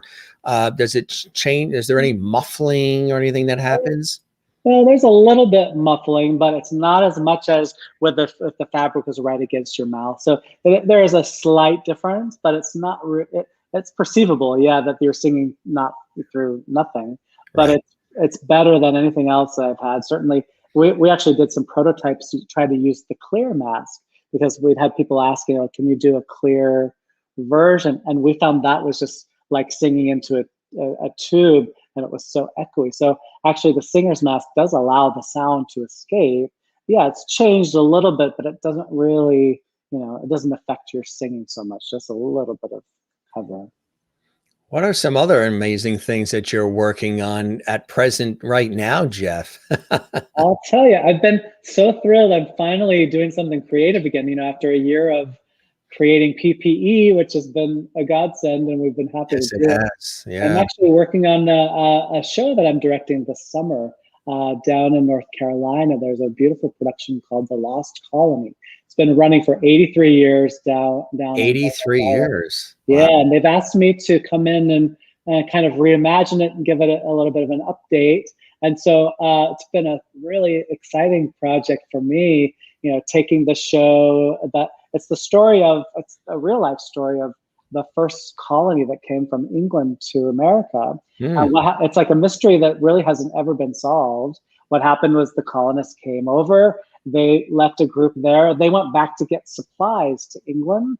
At the time, England was fighting Spain, and so they didn't allow, the Queen wouldn't allow the ships to come back right away. So by the time they got back, the whole colony had disappeared. And so there's several theories, some say that, they traveled with one of the Native American tribes and sort of were adopted into that culture. Some say they tried to sail home and maybe died at sea. Some say they were kidnapped by the Spanish. So nobody really knows. It's a real life mystery. And so this, it's an outdoor symphonic, not a musical, but a symphonic drama that portrays this story. So I've been doing kind of what I spoke about earlier, enlisting a wonderful scenic designer, Jason Artisan West, who won an Emmy last year for his design of Jesus Christ Superstar, a wonderful composer, Sam Davis, who's a big Broadway guy, is amazing. And we've been sort of reshaping the show, updating it because, 83 years ago, there were historical things that just weren't known. Also the way, the interaction between the Indigenous characters in the show, we're updating that and making it more respectful to all cultures so that it really is still true to the history of what happened, but told in a much more respectful way to all cultures. So it's been wonderful. In fact, I've just come from rehearsal. We're doing 2 weeks of pre-production where I have a group of some dance captains and I have my associates here in the room. And we've been today playing with puppets. We're doing some Native American storytelling with puppets. And so it's been thrilling to be putting that together. We open in May. We'll go into rehearsals in May and open at the end of May. So it's been fun to be putting some creative juices into a show finally again. That's exciting. And when is that happening in the summer? Do you know? Is there a target? Or we're opening May 28th is the open date. Yeah, that's what we're aiming for. What part of North Carolina? It's Roanoke Island. Oh, Roanoke Island. Yeah, sure. What a great spot there, huh? It's a beautiful theater. It's an outdoor theater, which is actually in the location where this colony was first built. So you're looking right out at the beautiful sound there. So it's a beautiful backdrop, a wonderful way to spend your evenings on Roanoke Island. And is it got to run for a while, or is it just a quick couple of nights or one night? They run through the whole summer. So it'll open the end of May, and I think it runs through middle of August. So yeah, it's something they do every night. It's long been a tradition, and hopefully will continue to be. Kathleen in New York City, nice idea. The Singer's Mask, what a great idea. The Mask as well. That's Mona, and Mona is in Louisiana, New Orleans area. She sent me a nice box of great spices and coffees from there, and it was very tasty.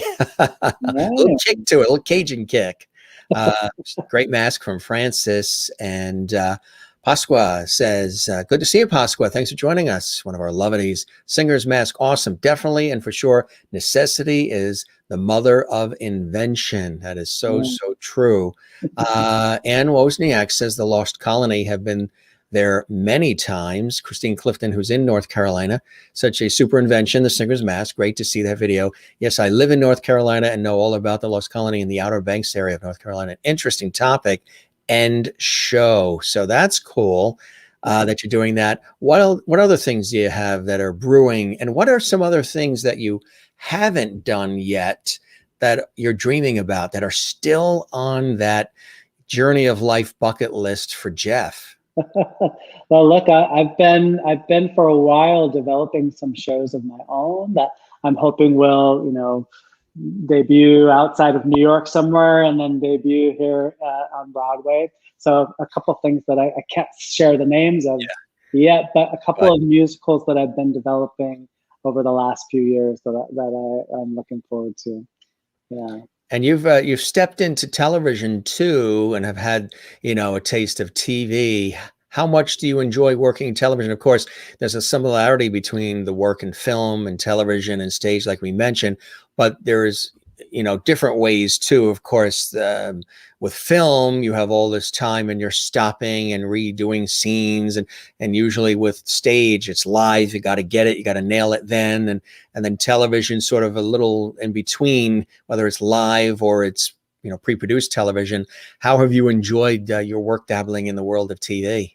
I do like it. What I've done is a few things for Disney, and I think what I like most about it is that it's similar to theater in that you just kind of have to make it work. You can't control every little element. And Right. so I kind of enjoy, maybe I thrive on the chaos a little bit of that, but I do enjoy it.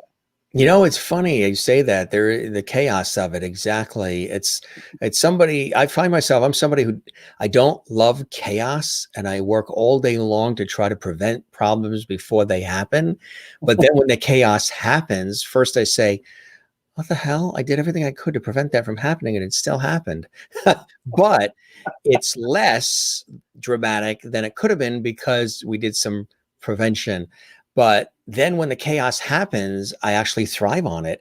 That's how I think why I love live radio, live television, live stage work, is because anything can happen and the adrenaline is flowing and all the cylinders are firing.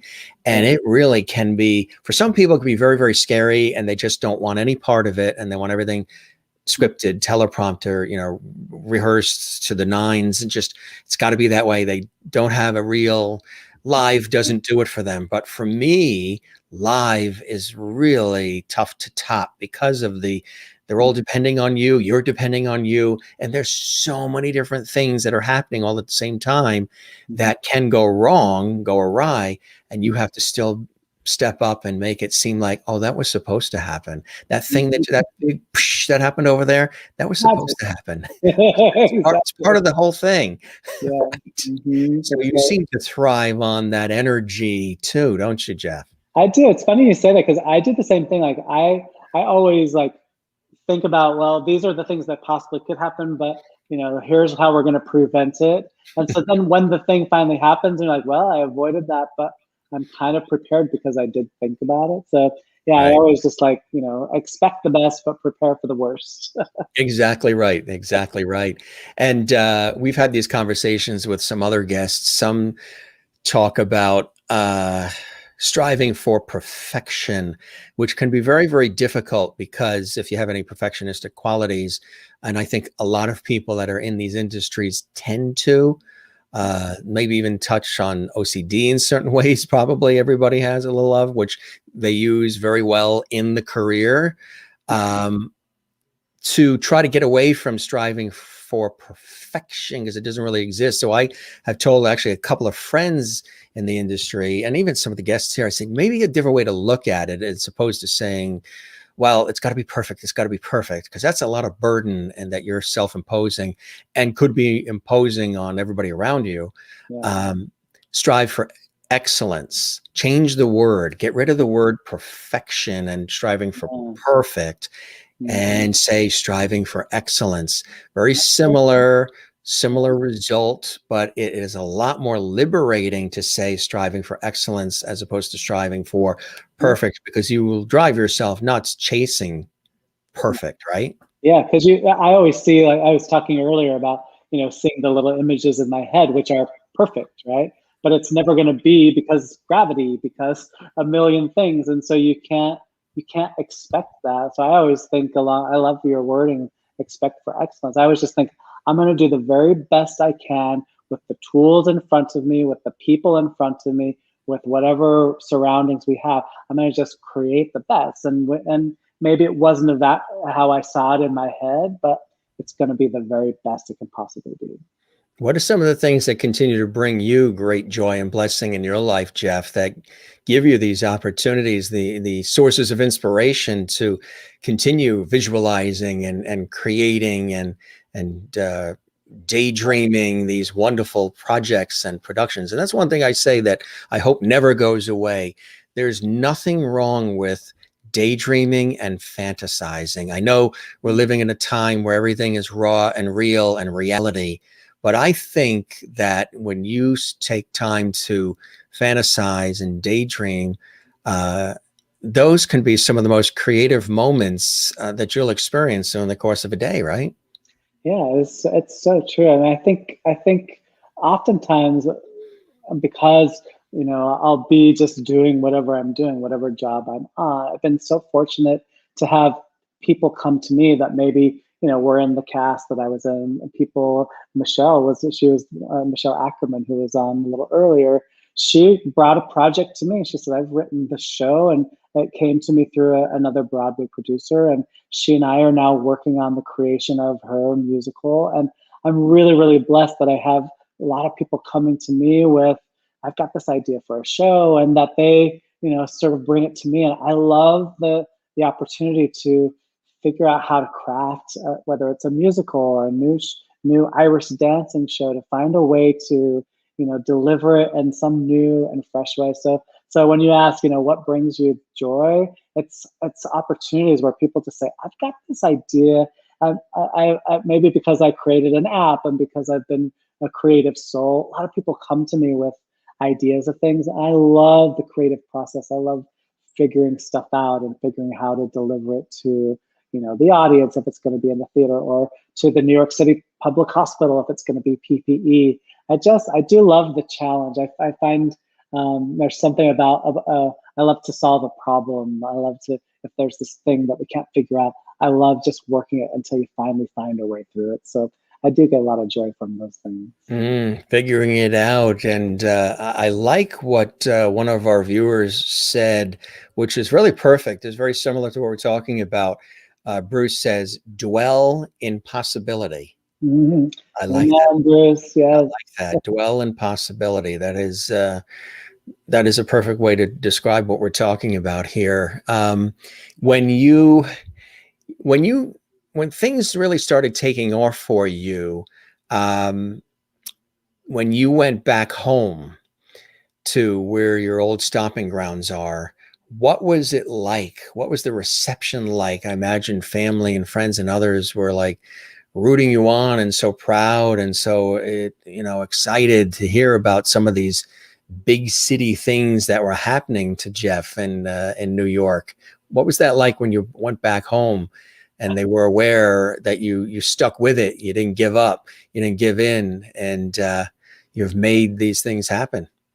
That's funny. Two moments come to mind. You mentioned that. One is my mom. So this was the 5th anniversary of Wicked.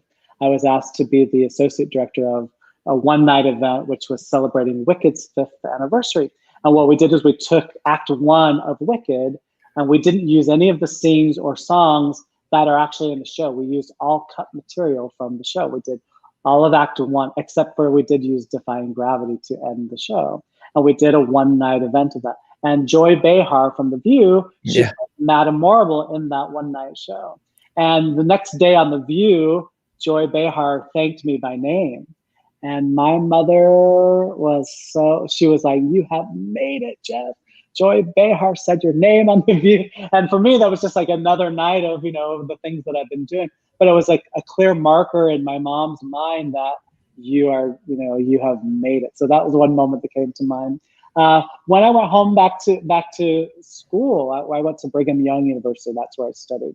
And my very first voice teacher that I had there at school, I won't say the name, but my first voice teacher told me in an early lesson, she was like, this business is not going to be for you. You need to find something else. And I remember clearly at that moment when she said that, going, just being devastated that, oh, maybe she's right. Maybe I shouldn't pursue this.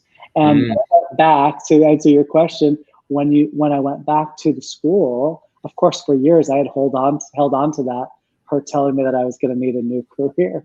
And I went in to see everybody, and she was there, and she said, oh, Jeff, we're so proud of you. I always knew you were going to do great things. And of course, in my head, I was like, well, it's a good thing I didn't listen to you, because you would have told me not to follow. Of course, I didn't say that to her, but I remember really clearly going, oh, for years, I lived under the umbrella, that limitation of you telling me that I wasn't good enough. And she obviously remember having said that, because she was like, I always knew you were going to do great things. So I definitely clocked that. And oftentimes when I have the opportunity to teach, I try to remember that, you never know what somebody's going to do. You never know what their destiny is going to be. So you don't want to shoot them down early, right? Because just all it takes is one word or one sentence that can really you know, pop that balloon for somebody. And speaking of that, do you enjoy mentoring others and inspiring young minds and teaching others along the way? Tell us a little bit about some of that. Yeah, I love it. I always said, you know, when I moved to New York, I basically learned everything the hard way and I did everything the wrong way. You know, I had a great training, I had great, you know, skills, but moving to New York, there's just a million things that I wasn't prepared for, just living in headshots and resumes. And there's just so many things. All these things, yeah. So I always said, well, if I ever get the opportunity, I want to just pass it forward so that the next generation doesn't have to learn things the hard way. So when I started the Open Jar Institute, it was with that in mind. And so I love just passing on, just telling all the bad things that I did and mistakes that hopefully they won't make. And what not to do, yeah. What not to do, yeah. And along the way, I've just discovered that I love the opportunity to, you know, to share how to tell a story through a song, how to tell a story through movement. And, you know, so while artists are developing, while young people are developing in school, it's the best time to really, you know, begin to get that craft and get better and better. It's something you'll never, ever lose. So I love just, you know, taking people wherever they are and just go, let's figure out what can we do? What's one little thing we can do to get you another notch forward, get you more information that you don't have, or help you, like that director I explained to you earlier, find a breakthrough to find a way to tell your song. Because I sit as a director on the other side of the table so often now. Right. Like I can offer information about what I witnessed on my side of the table that can help you, the actor, you know, just know your place in the room and know, you know, what your job is. Your job is to just not convince me to give you the job, but your job when you come into this room and audition for me is to just make me a fan.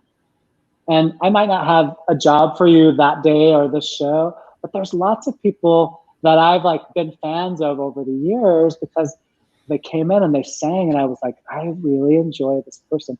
I'm going to find the right show for them. Those are the people that now that I'm directing my own shows, I'm finding them shows. So it's because they made me a fan of theirs years ago in an audition room that they didn't get the job of. So that it's thinking long term. So I do love sharing those experiences because I remember what it's like being on the other side of the table and just helping people realize, you know, this is how it is. And here's, you know, my take on it too. I certainly love helping the next generation just find their way forward. You mentioned being a fan of their work. Who are some of the people that you were a fan on or are a fan of as you were coming up the ranks? Other directors, choreographers, others who you really were inspired by, Jeff? Yeah, I was always inspired by Susan Stroman, like not knowing that I would ever, you know, find my way to her and her world. But I was when I was in college, I came to New York and I saw Crazy for You, and I remember just being bowled over by the smart way it was all tied together and the way that the story was told. So at that time, I didn't necessarily know who she was, but I at that time became a fan of her work, and so I kept following, you know, her work. And when I first moved to New York, that was when The Producers was on Broadway and Contact was on Broadway. So I feel like I was her biggest fan just growing up as a director and as a choreographer, being able to follow her journey. Michael Bennett also, I think that, you know, the way a chorus line was put together and staged so masterfully was really, really beautiful. And West Side Story is one of my favorite shows, and I just think it was a really smartly crafted musical. So yeah, that's some of the people I always would imagine too, as far as from the performance side as well. Gregory Hines, Fred Astaire, Gene Kelly, the masters of their crafts as well, huh? Oh, for sure. Yeah, I mean, I remember as a kid, I would when I was in a show, I would always learn whatever the dance steps were, although I wasn't really trained until I got to college. But I remember watching Gene Kelly and just being like, what? How is that possible? Or hearing Gregory Hines do all that. It's like, how is that possible? And so I was in my first job when I was a senior in high school. I was performing at Lagoon, which is a a theme park in my city where I grew up, and they had a show called Broadway USA, and I got cast in the show, and I had to do a tap dance. I was a terrible tap dancer, and I remember going like over across the street into the church where we had a basketball court, and I would just all night long just work on my taps, but I was always trying to channel Gene Kelly that whole time. That's fun. Somebody even asked, what was it like when you were working at Busch Gardens? Because you had mentioned Florida and Orlando. What was that experience like? Oh, look, I had an amazing experience as a performer. I worked my first job out of school. When I graduated school, I was cast to play Quasimodo in The Hunchback of Notre Dame at Disney. So that was literally my first job. I skipped my graduation ceremony and started those rehearsals. So I did that for Disney, and then I also went to open the Disney Cruise Line. I opened all of their shows for them there. And then from there, I ended up working at Universal Studios in Orlando. I was in their Monster show and I had an amazing experience there. Then I went away and became a director. And then Busch Gardens brought me in as a director. So they have a show called The Monster Stomp. That's a Halloween favorite. And they brought me in and they said, it's just like a fan favorite, but we want to reimagine the show. You got to do this, you got to do that. Like there are fan favorites that you cannot mess with, but we want to still do a new show. So it was an interesting challenge to say, okay, I'm going to figure out a new way to do it, but still include these elements that are part of the show. So one of those was what you saw in the earlier clip where the guys were with their knives on the coffin. That's one of the fan favorites. But I found a way to put my take on it and found a way for that coffin to get there in an interesting way that they hadn't seen before. So in a way, I was able to deliver the fan favorite, but in a new and different way. So that was my first Busch Gardens experience. And since then, I've worked SeaWorld. I've done some of their shows for SeaWorld. And their shows are incredible. We were there for about 2 years ago during Christmas time. And what happens at SeaWorld at Christmas is spectacular. I would recommend people go. The entire place is just transformed into such a warm, and we hated leaving. We hated when we had to go. We're like, no, I think we want to live here. I mean, it just really feels so warm and nice. They do a great job there, huh? Yeah, they do. They really do. In fact, I thought, when I left New York to go back to work for Disney as a director, had moved all my stuff out of New York, and I was like, I'm going to live happily ever after in Orlando. And I moved all my stuff there. I had an amazing time. And that was really my first, I got a job as a director in they call it the Disney Event Group. And in the 2 years I was there, I directed over 40 shows. So it was a good opportunity for me as a young director to get my feet under me and to also just be in that climate. I did think for a while that I could live there forever. Great experience, a real learning experience for you, huh? Yeah, it definitely was. Yeah. So when you look back at all of this, what comes to mind for you? You're probably saying, my God, the amount of experiences and opportunities I've had, and people I've had an opportunity to work with in productions of all kinds, large and small, have probably even exceeded what you could have ever dreamed, huh? Oh, way beyond what I ever thought was possible. I remember coming to New York for the first time. I think I was 14 when I first came. And I remember coming out of the tunnel on the bus we flew in Jersey, and I came up and I was like, I'm going to live in New York. I don't know. See the skyline and everything. Yeah, so I just kind of knew, but I never imagined that I would do it. I went to my first Broadway show that next night. I saw Bernadette Peters in Song and Dance, and we waited for her at the stage door afterwards. And she sat and chatted with me and my friends. And you know what she said to me? She said, "Oh, are you in the business too?" And I went, yes, I am. At age 14, and I realized that this is what I'm going to do. And now, as I look back, I've been so fortunate to work with so many amazing, talented people. And I guess it's easy when you look backwards and you go, oh, well, I met her because I did this and that. And it's easy to go, oh, these all things happened and it makes sense. But when you're going forward, when you're looking into it, you just don't know. And all you can do is just listen to your gut and just make choices and make the best choice you possibly can. And eventually, who knows where I would have been had I chose something else. But now I look back and go, oh, because I did this, then this and this and this happened. But you don't have the benefit when you're going forward to do that. So all you can do is just go, here's what I feel. And I think somehow inside each of us knows, what our destiny is going to be. And you just make choices with the best you can with the information you have at the time. A number of people too have said to me, and I can see what they mean, that as time marches on, what they were chasing changes a little bit. Mm-hmm. What they're chasing now, as they're a little bit older, a little bit wiser, a little bit more seasoned, are things that really fill their cup, that really inspire them and inspire others. So work that really serves a purpose, work that really leaves a lasting effect on people, versus just the big flash stuff that when everybody's younger is always chasing. Now they want to do projects that really are meaningful and matter. And it doesn't matter whether it's a big budget project or something even smaller or independent, or whatever it is. They want to work on things that really make a difference in the world. And I've always been of that ilk as well. I would imagine you too have found that for yourself, right? Oh, absolutely. I mean, I think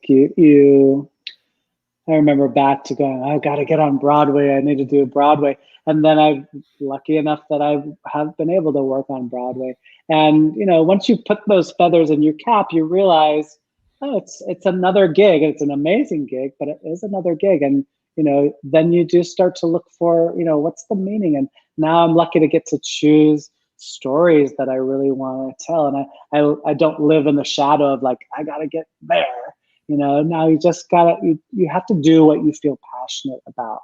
And I honestly feel that, when you're in your element and you're doing your thing, whatever it is that you're good at, those next things are going to come to you. And just be open. Don't be, too in one direction, but like tunnel vision. Yeah. Be open to the doors that open to you.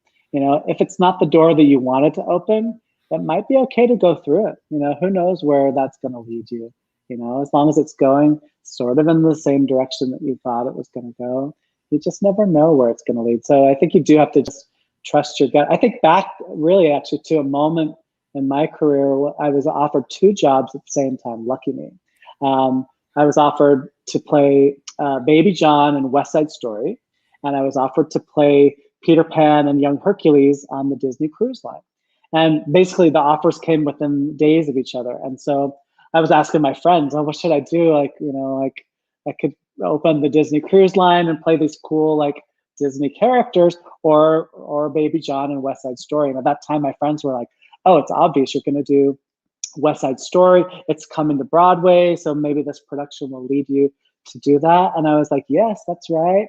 But something inside me was like, I want to do this Disney thing. I want to play Peter Pan and I want to play Young Hercules. So I just listened to my gut, and against the advice of all of my friends, I chose this Disney project. And that opened up a whole series of doors that I can look back now clearly and track. That's how I got to here. Now, had I chosen the other door, who knows? I might have ended up in the same place. But I really did. It was a clear moment of me just going, what do I want to do? I don't want to do what all my friends say is the right thing to do. Somehow my heart's telling me to do this, and I did it. So I do think you just have to follow your gut and just go for it. Exactly. That's beautifully said. And I'm sure that's, what you would tell anybody watching live right now on the show, or who watches this later in our archives, to really follow your gut. If you're considering entering into this world, this arena, that would be something you would advise them, rather than give it. I know a lot of people have been saying, that have been on the show, you have to really make sure when you go into these lines of work, anything to do with performance, entertainment, media, any of it, you really, really have to love it, because there's going to be a lot of blood, sweat, and tears, a lot of lengthy hours and crazy hours and travel sometimes, and sacrifice. So you really, really have to love it to do it, because then if you love it, when you do it, it won't seem like work. Sure, you'll have to put a lot of time in and, hone your craft and fine tune it, but it's something that, and you have to understand not everybody's going to love you, and not everybody's going to love everything you do. And there's rejection, and there's other things that happen. And all of that comes to play. And some people say, well, if your toss up is between going into these industries or being an accountant, and it's 50-50, be the accountant. So good advice. Yeah. What would you say to somebody that's watching that is considering a career in said industries? Well, I do think that's good advice. If there's things that you like equally, no reason you can't try one. And if you like the other, go for the other. I remember, when I was bitten with the theater bug, like I couldn't do anything else. I had other interests. My mom always laughs at me. I wanted to be an ice skater for a month, and I wanted to be a violin player for a month, and I wanted to, do things. But the thing that kept drawing me back was theater. And of course, my parents were always saying, well, this is a nice, hobby, but eventually you'll be an architect, or eventually you'll be, my dad is a business owner and an entrepreneur. So they always kind of pushed me there. And I just eventually said, you know what, I don't want, if I had an interest that felt as passionate as this did, I probably would have chosen it and should have chosen it, but I just couldn't. There was just something in me that just said, this is what I have to do, and I'm gonna find a way. I think that's certainly true in this industry, in the theater industry and entertainment.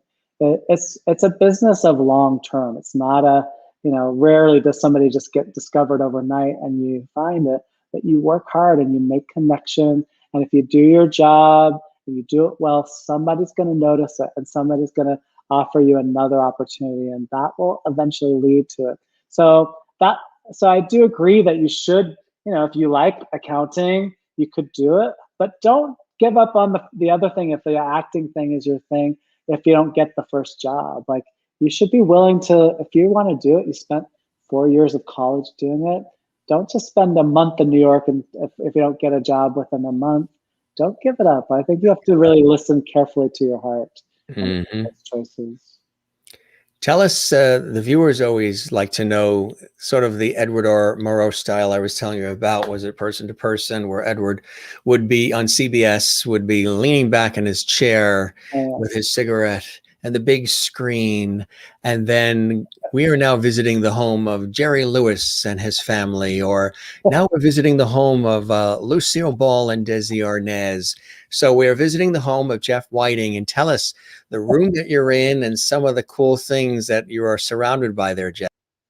So this is actually my office here at Open Jar Studio. So if you ever come and visit me. I'm on the 12th floor here, overlooking the corner of 48th and Broadway, right out the window there. So that's what these windows here, it's a beautiful view of Times Square. Behind me here, this is a little chandelier that's made from jars. Imagine that. So we have open jars there. This is our conference table behind me that our team, meets at regularly to figure out the plans. And then there's a couple of pieces of art. You see the sparkly thing behind me. This is a piece of art made by my friend Don Alden. It's actually made of circles of what looks like sequin, and they're just all individual little circles that are all individually nailed into this, black board in the back. When the wind blows, and sometimes the air conditioner will blow, it just shimmers and catches the light. And here in my office, I love it because I get wonderful light during the day, and so at all different times of the day, it's casting beautiful light all around the office and catches the light in different ways. So it's probably my favorite piece of art here in the room, created by my friend Don. All of that must give you great inspiration for creativity, huh? It does. I made the determination that I've been in, lots of offices where, maybe there's posters of the shows I did in the past, but I made a conscious choice that this room would not really be an homage to the past. It would be a blue sky room. So this is where new things come to be born. So I like that. Yeah. Of the past these are all just like, what are we going to do in the future? So just inspirational things that, give us hope and ideas for the future.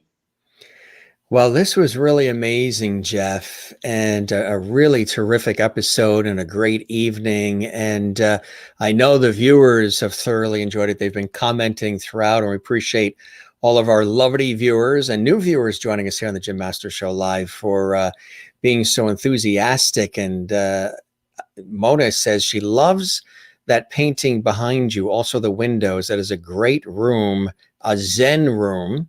It is. Yes. Juanita in South Africa says she loves the chandelier. June loved the advice as well. We were talking about as well. This was really terrific, Jeff. And I think for folks who maybe are familiar with your work, or maybe realizing that you're the person behind all these different incredible projects and productions, they learned a little bit more about you as you joined me tonight for this wonderful conversation fest that we like to do here on the Jim Master Show Live. I hope the show met your expectations, and you certainly enjoyed your time with me, as I certainly have with you.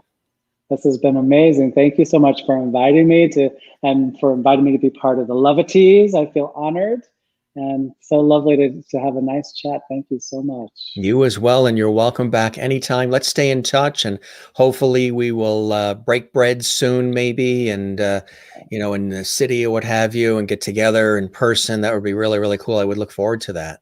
Absolutely. We got to meet my clone.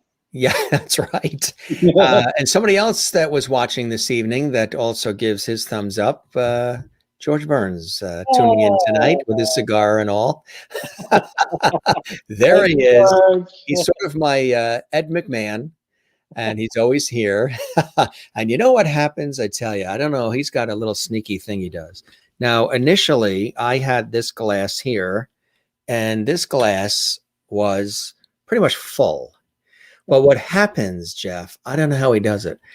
I always end up putting it down to the left here on a table next to George. And then when the show sort of wraps, I see there's less. I think, you see his cigar? I think that his cigar actually acts, he presses a button, and this darn thing goes down like a siphon, and he sucks up whatever is in here. He did the same thing to me. Somehow he came to the screen. You must have Gracie there. Do you have Gracie there? Yeah, Gracie must be here doing that magic. A couple of comments coming in. Christine says, Jeff, thanks for sharing your career with us. You have been able to follow your passion and dreams and enjoy your work. Such great words of wisdom. I'm happy for your success.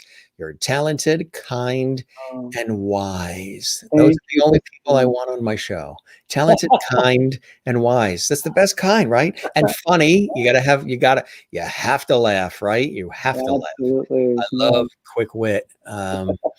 Pasqua says, thank you, Jeff, and thank you, Jim. Enjoyed every minute. Thank you, Pasqua. Bruce Becca says, what a great live show. Thank you, Bruce. If this is your first sampling, we're here every day, 7 p.m. Eastern, 4 p.m. Pacific, and this is what it's like. This is what we do here on the Jim Masters Show Live. June says, be great to catch up. Absolutely. And OX. Oh, she did it different. We got an O and an X, and then an OO, and then an X. Being really, really creative. And Juanita in South Africa, where it's late into the hour. We appreciate her loyalty. This was a great conversation. Thank you, Jeff, for spending time with us and sharing your stories and amazing projects. Keep well. Mona in Louisiana, thank you, Jim and Jeff, for tonight. So nice to meet you.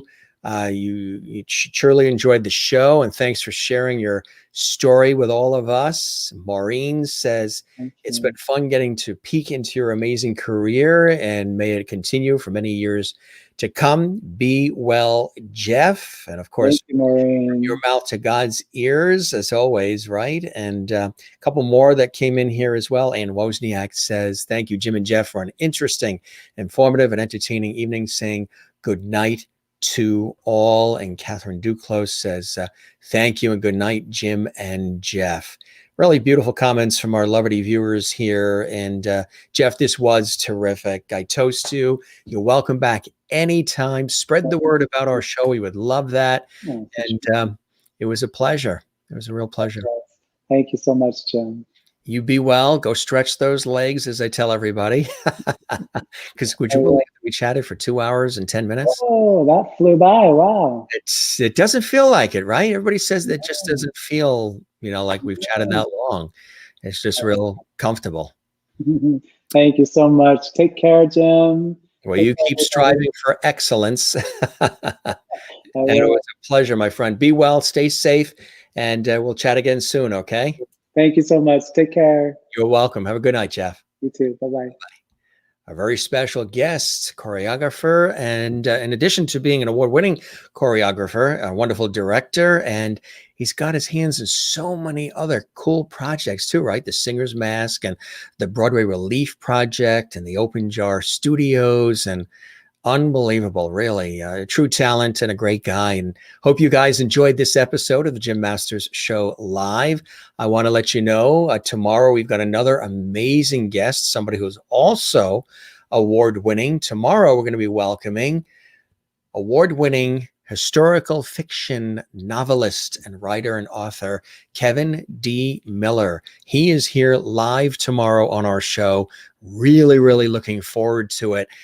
Join us at 7 p.m. Eastern, 4 p.m. Pacific. Then on Friday, Jen Sandler and Joe Barros. Jen is the Associate Artistic Director at the New York Theater Barn, and Joe is the Artistic Director of the New York Theater Barn. They are going to be here live for an amazing episode coming up this Friday at 7 p.m. Eastern, 4 p.m. Pacific. Then on Saturday, live from Ireland, one of my dear friends, originally with the group Celtic Woman. This is Irish singer, songwriter, musician, as well as educator, Lynn Hillary. Now, that's going to be a very special show that's going to be at 1 p.m. Eastern, live, exclusively on our YouTube channel, Jim Masters TV, which will be 10 a.m. in Pacific time. So 1 p.m. Eastern here, 10 a.m. Pacific, and it'll be 6 p.m. in Ireland, England, and Scotland. So for our audience watching in Europe, because we do have viewers literally from all around the world who watch our show live or they watch it later, it'll be 6 p.m. GMT. So Ireland, Scotland, England. Join us Saturday at 6 p.m. Folks here in the Eastern time zone, 1 p.m. And again, 10 a.m. for the folks Pacific. Lynn is amazing, and she's going to be here live on Saturday. As we always say here on the Jim Masters Show Live, when we wrap up, we say, don't forget to relax. Don't forget to love one another, and don't forget to love yourself, and breathe from the diaphragm. You get a better breath, but also just something happens when you breathe from the diaphragm. It's a much more fuller experience. Not every day is going to be perfect. Not every day is going to be spectacular, as we have learned in the last several months. So try to relax. Take some time for yourself and try to relax. I have to remind myself of this quite often as well with all the things I'm always doing. So relax. People ask, where'd you get this from? We were on a family vacation in Newport, Rhode Island, and one of the little shops in Newport had this, and perfect for the Jim Masters Show Live, right? So again, amazing guests coming on. Sean Kanan, actor Sean Kanan, who you know from General Hospital and so much more. He's going to be joining us in about a week as well. We're looking forward to having him here on the show. Also, Dreama Denver is going to be back, wife of Bob Denver, who played Gilligan on Gilligan's Island. Kathy Garver is going to be joining us. Kathy is a return visit. She was Sissy on Family Affair, of course, remember on CBS. And also, Cami Kotler is going to be with us. And she starred in The Waltons on CBS. She's popping on, and many, many more guests. We booked about 8 more guests today for later February, and I think we're booked almost all of March already. It's amazing. Don't forget to smile and share the smile with the world. We always say that here on the Jim Masters Show Live. Don't forget to share the lovity. Very important. And don't forget to find your Zen place. Mine, of course, number one is with loving family and friends. And then, of course, the ocean speaks to me, having grown up here on the coast in the northeastern United States. In the greater New York area is where we are with this show, greater New York area between New York and Boston on the southern New England coast. So the ocean is a Zen place for me. So is cycling, tennis, music, writing, my work in the industry, in television and radio, multimedia, stage. on air, on camera, behind the scenes. That's another Zen place. The work that I do in the industry is Zen for me as well. We thank our very special guest, Jeff Whiting, for joining us here on the show, and check him out again online for all these wonderful things that he's doing. He was a really great guest, and we'll have him back, and he'll keep us updated on cool things that he's working on. And of course, we thank all of you for joining us. This is the first time you joined us. Check out all the episodes. Over 250, 260 episodes of the Jim Masters Show Live are available for you on our YouTube channel at Jim Masters TV. And we invite you to subscribe to the channel. We would love it. Click the notification bell so you don't miss any of our exciting content. And we toast all of you and you and you and you, as we always do. And we thank you for your time. Let's see some of the comments the Lovedies are saying before we wrap up here. Kathleen in New York City says, have a great night, Jim. Good night, all. You too, Kathleen. And Maureen says, yet another great evening in Lovedy Hall. Thank you, Jim. Good night, Lovedies. May your dreams be sweet. I love that. Thank you. Good night to you, Maureen. And Christine Clifton says, Jim, tonight was another uplifting show with Jeff.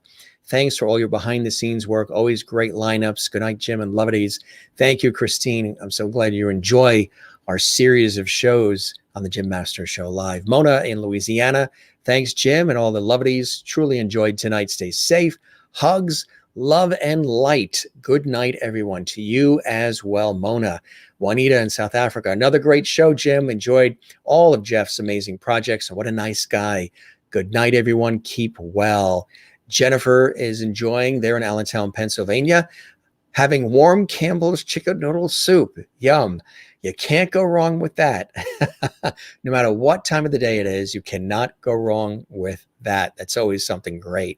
So again, thanks for all of these great comments. Thanks for your participation. We love you all. Continue to spread the word.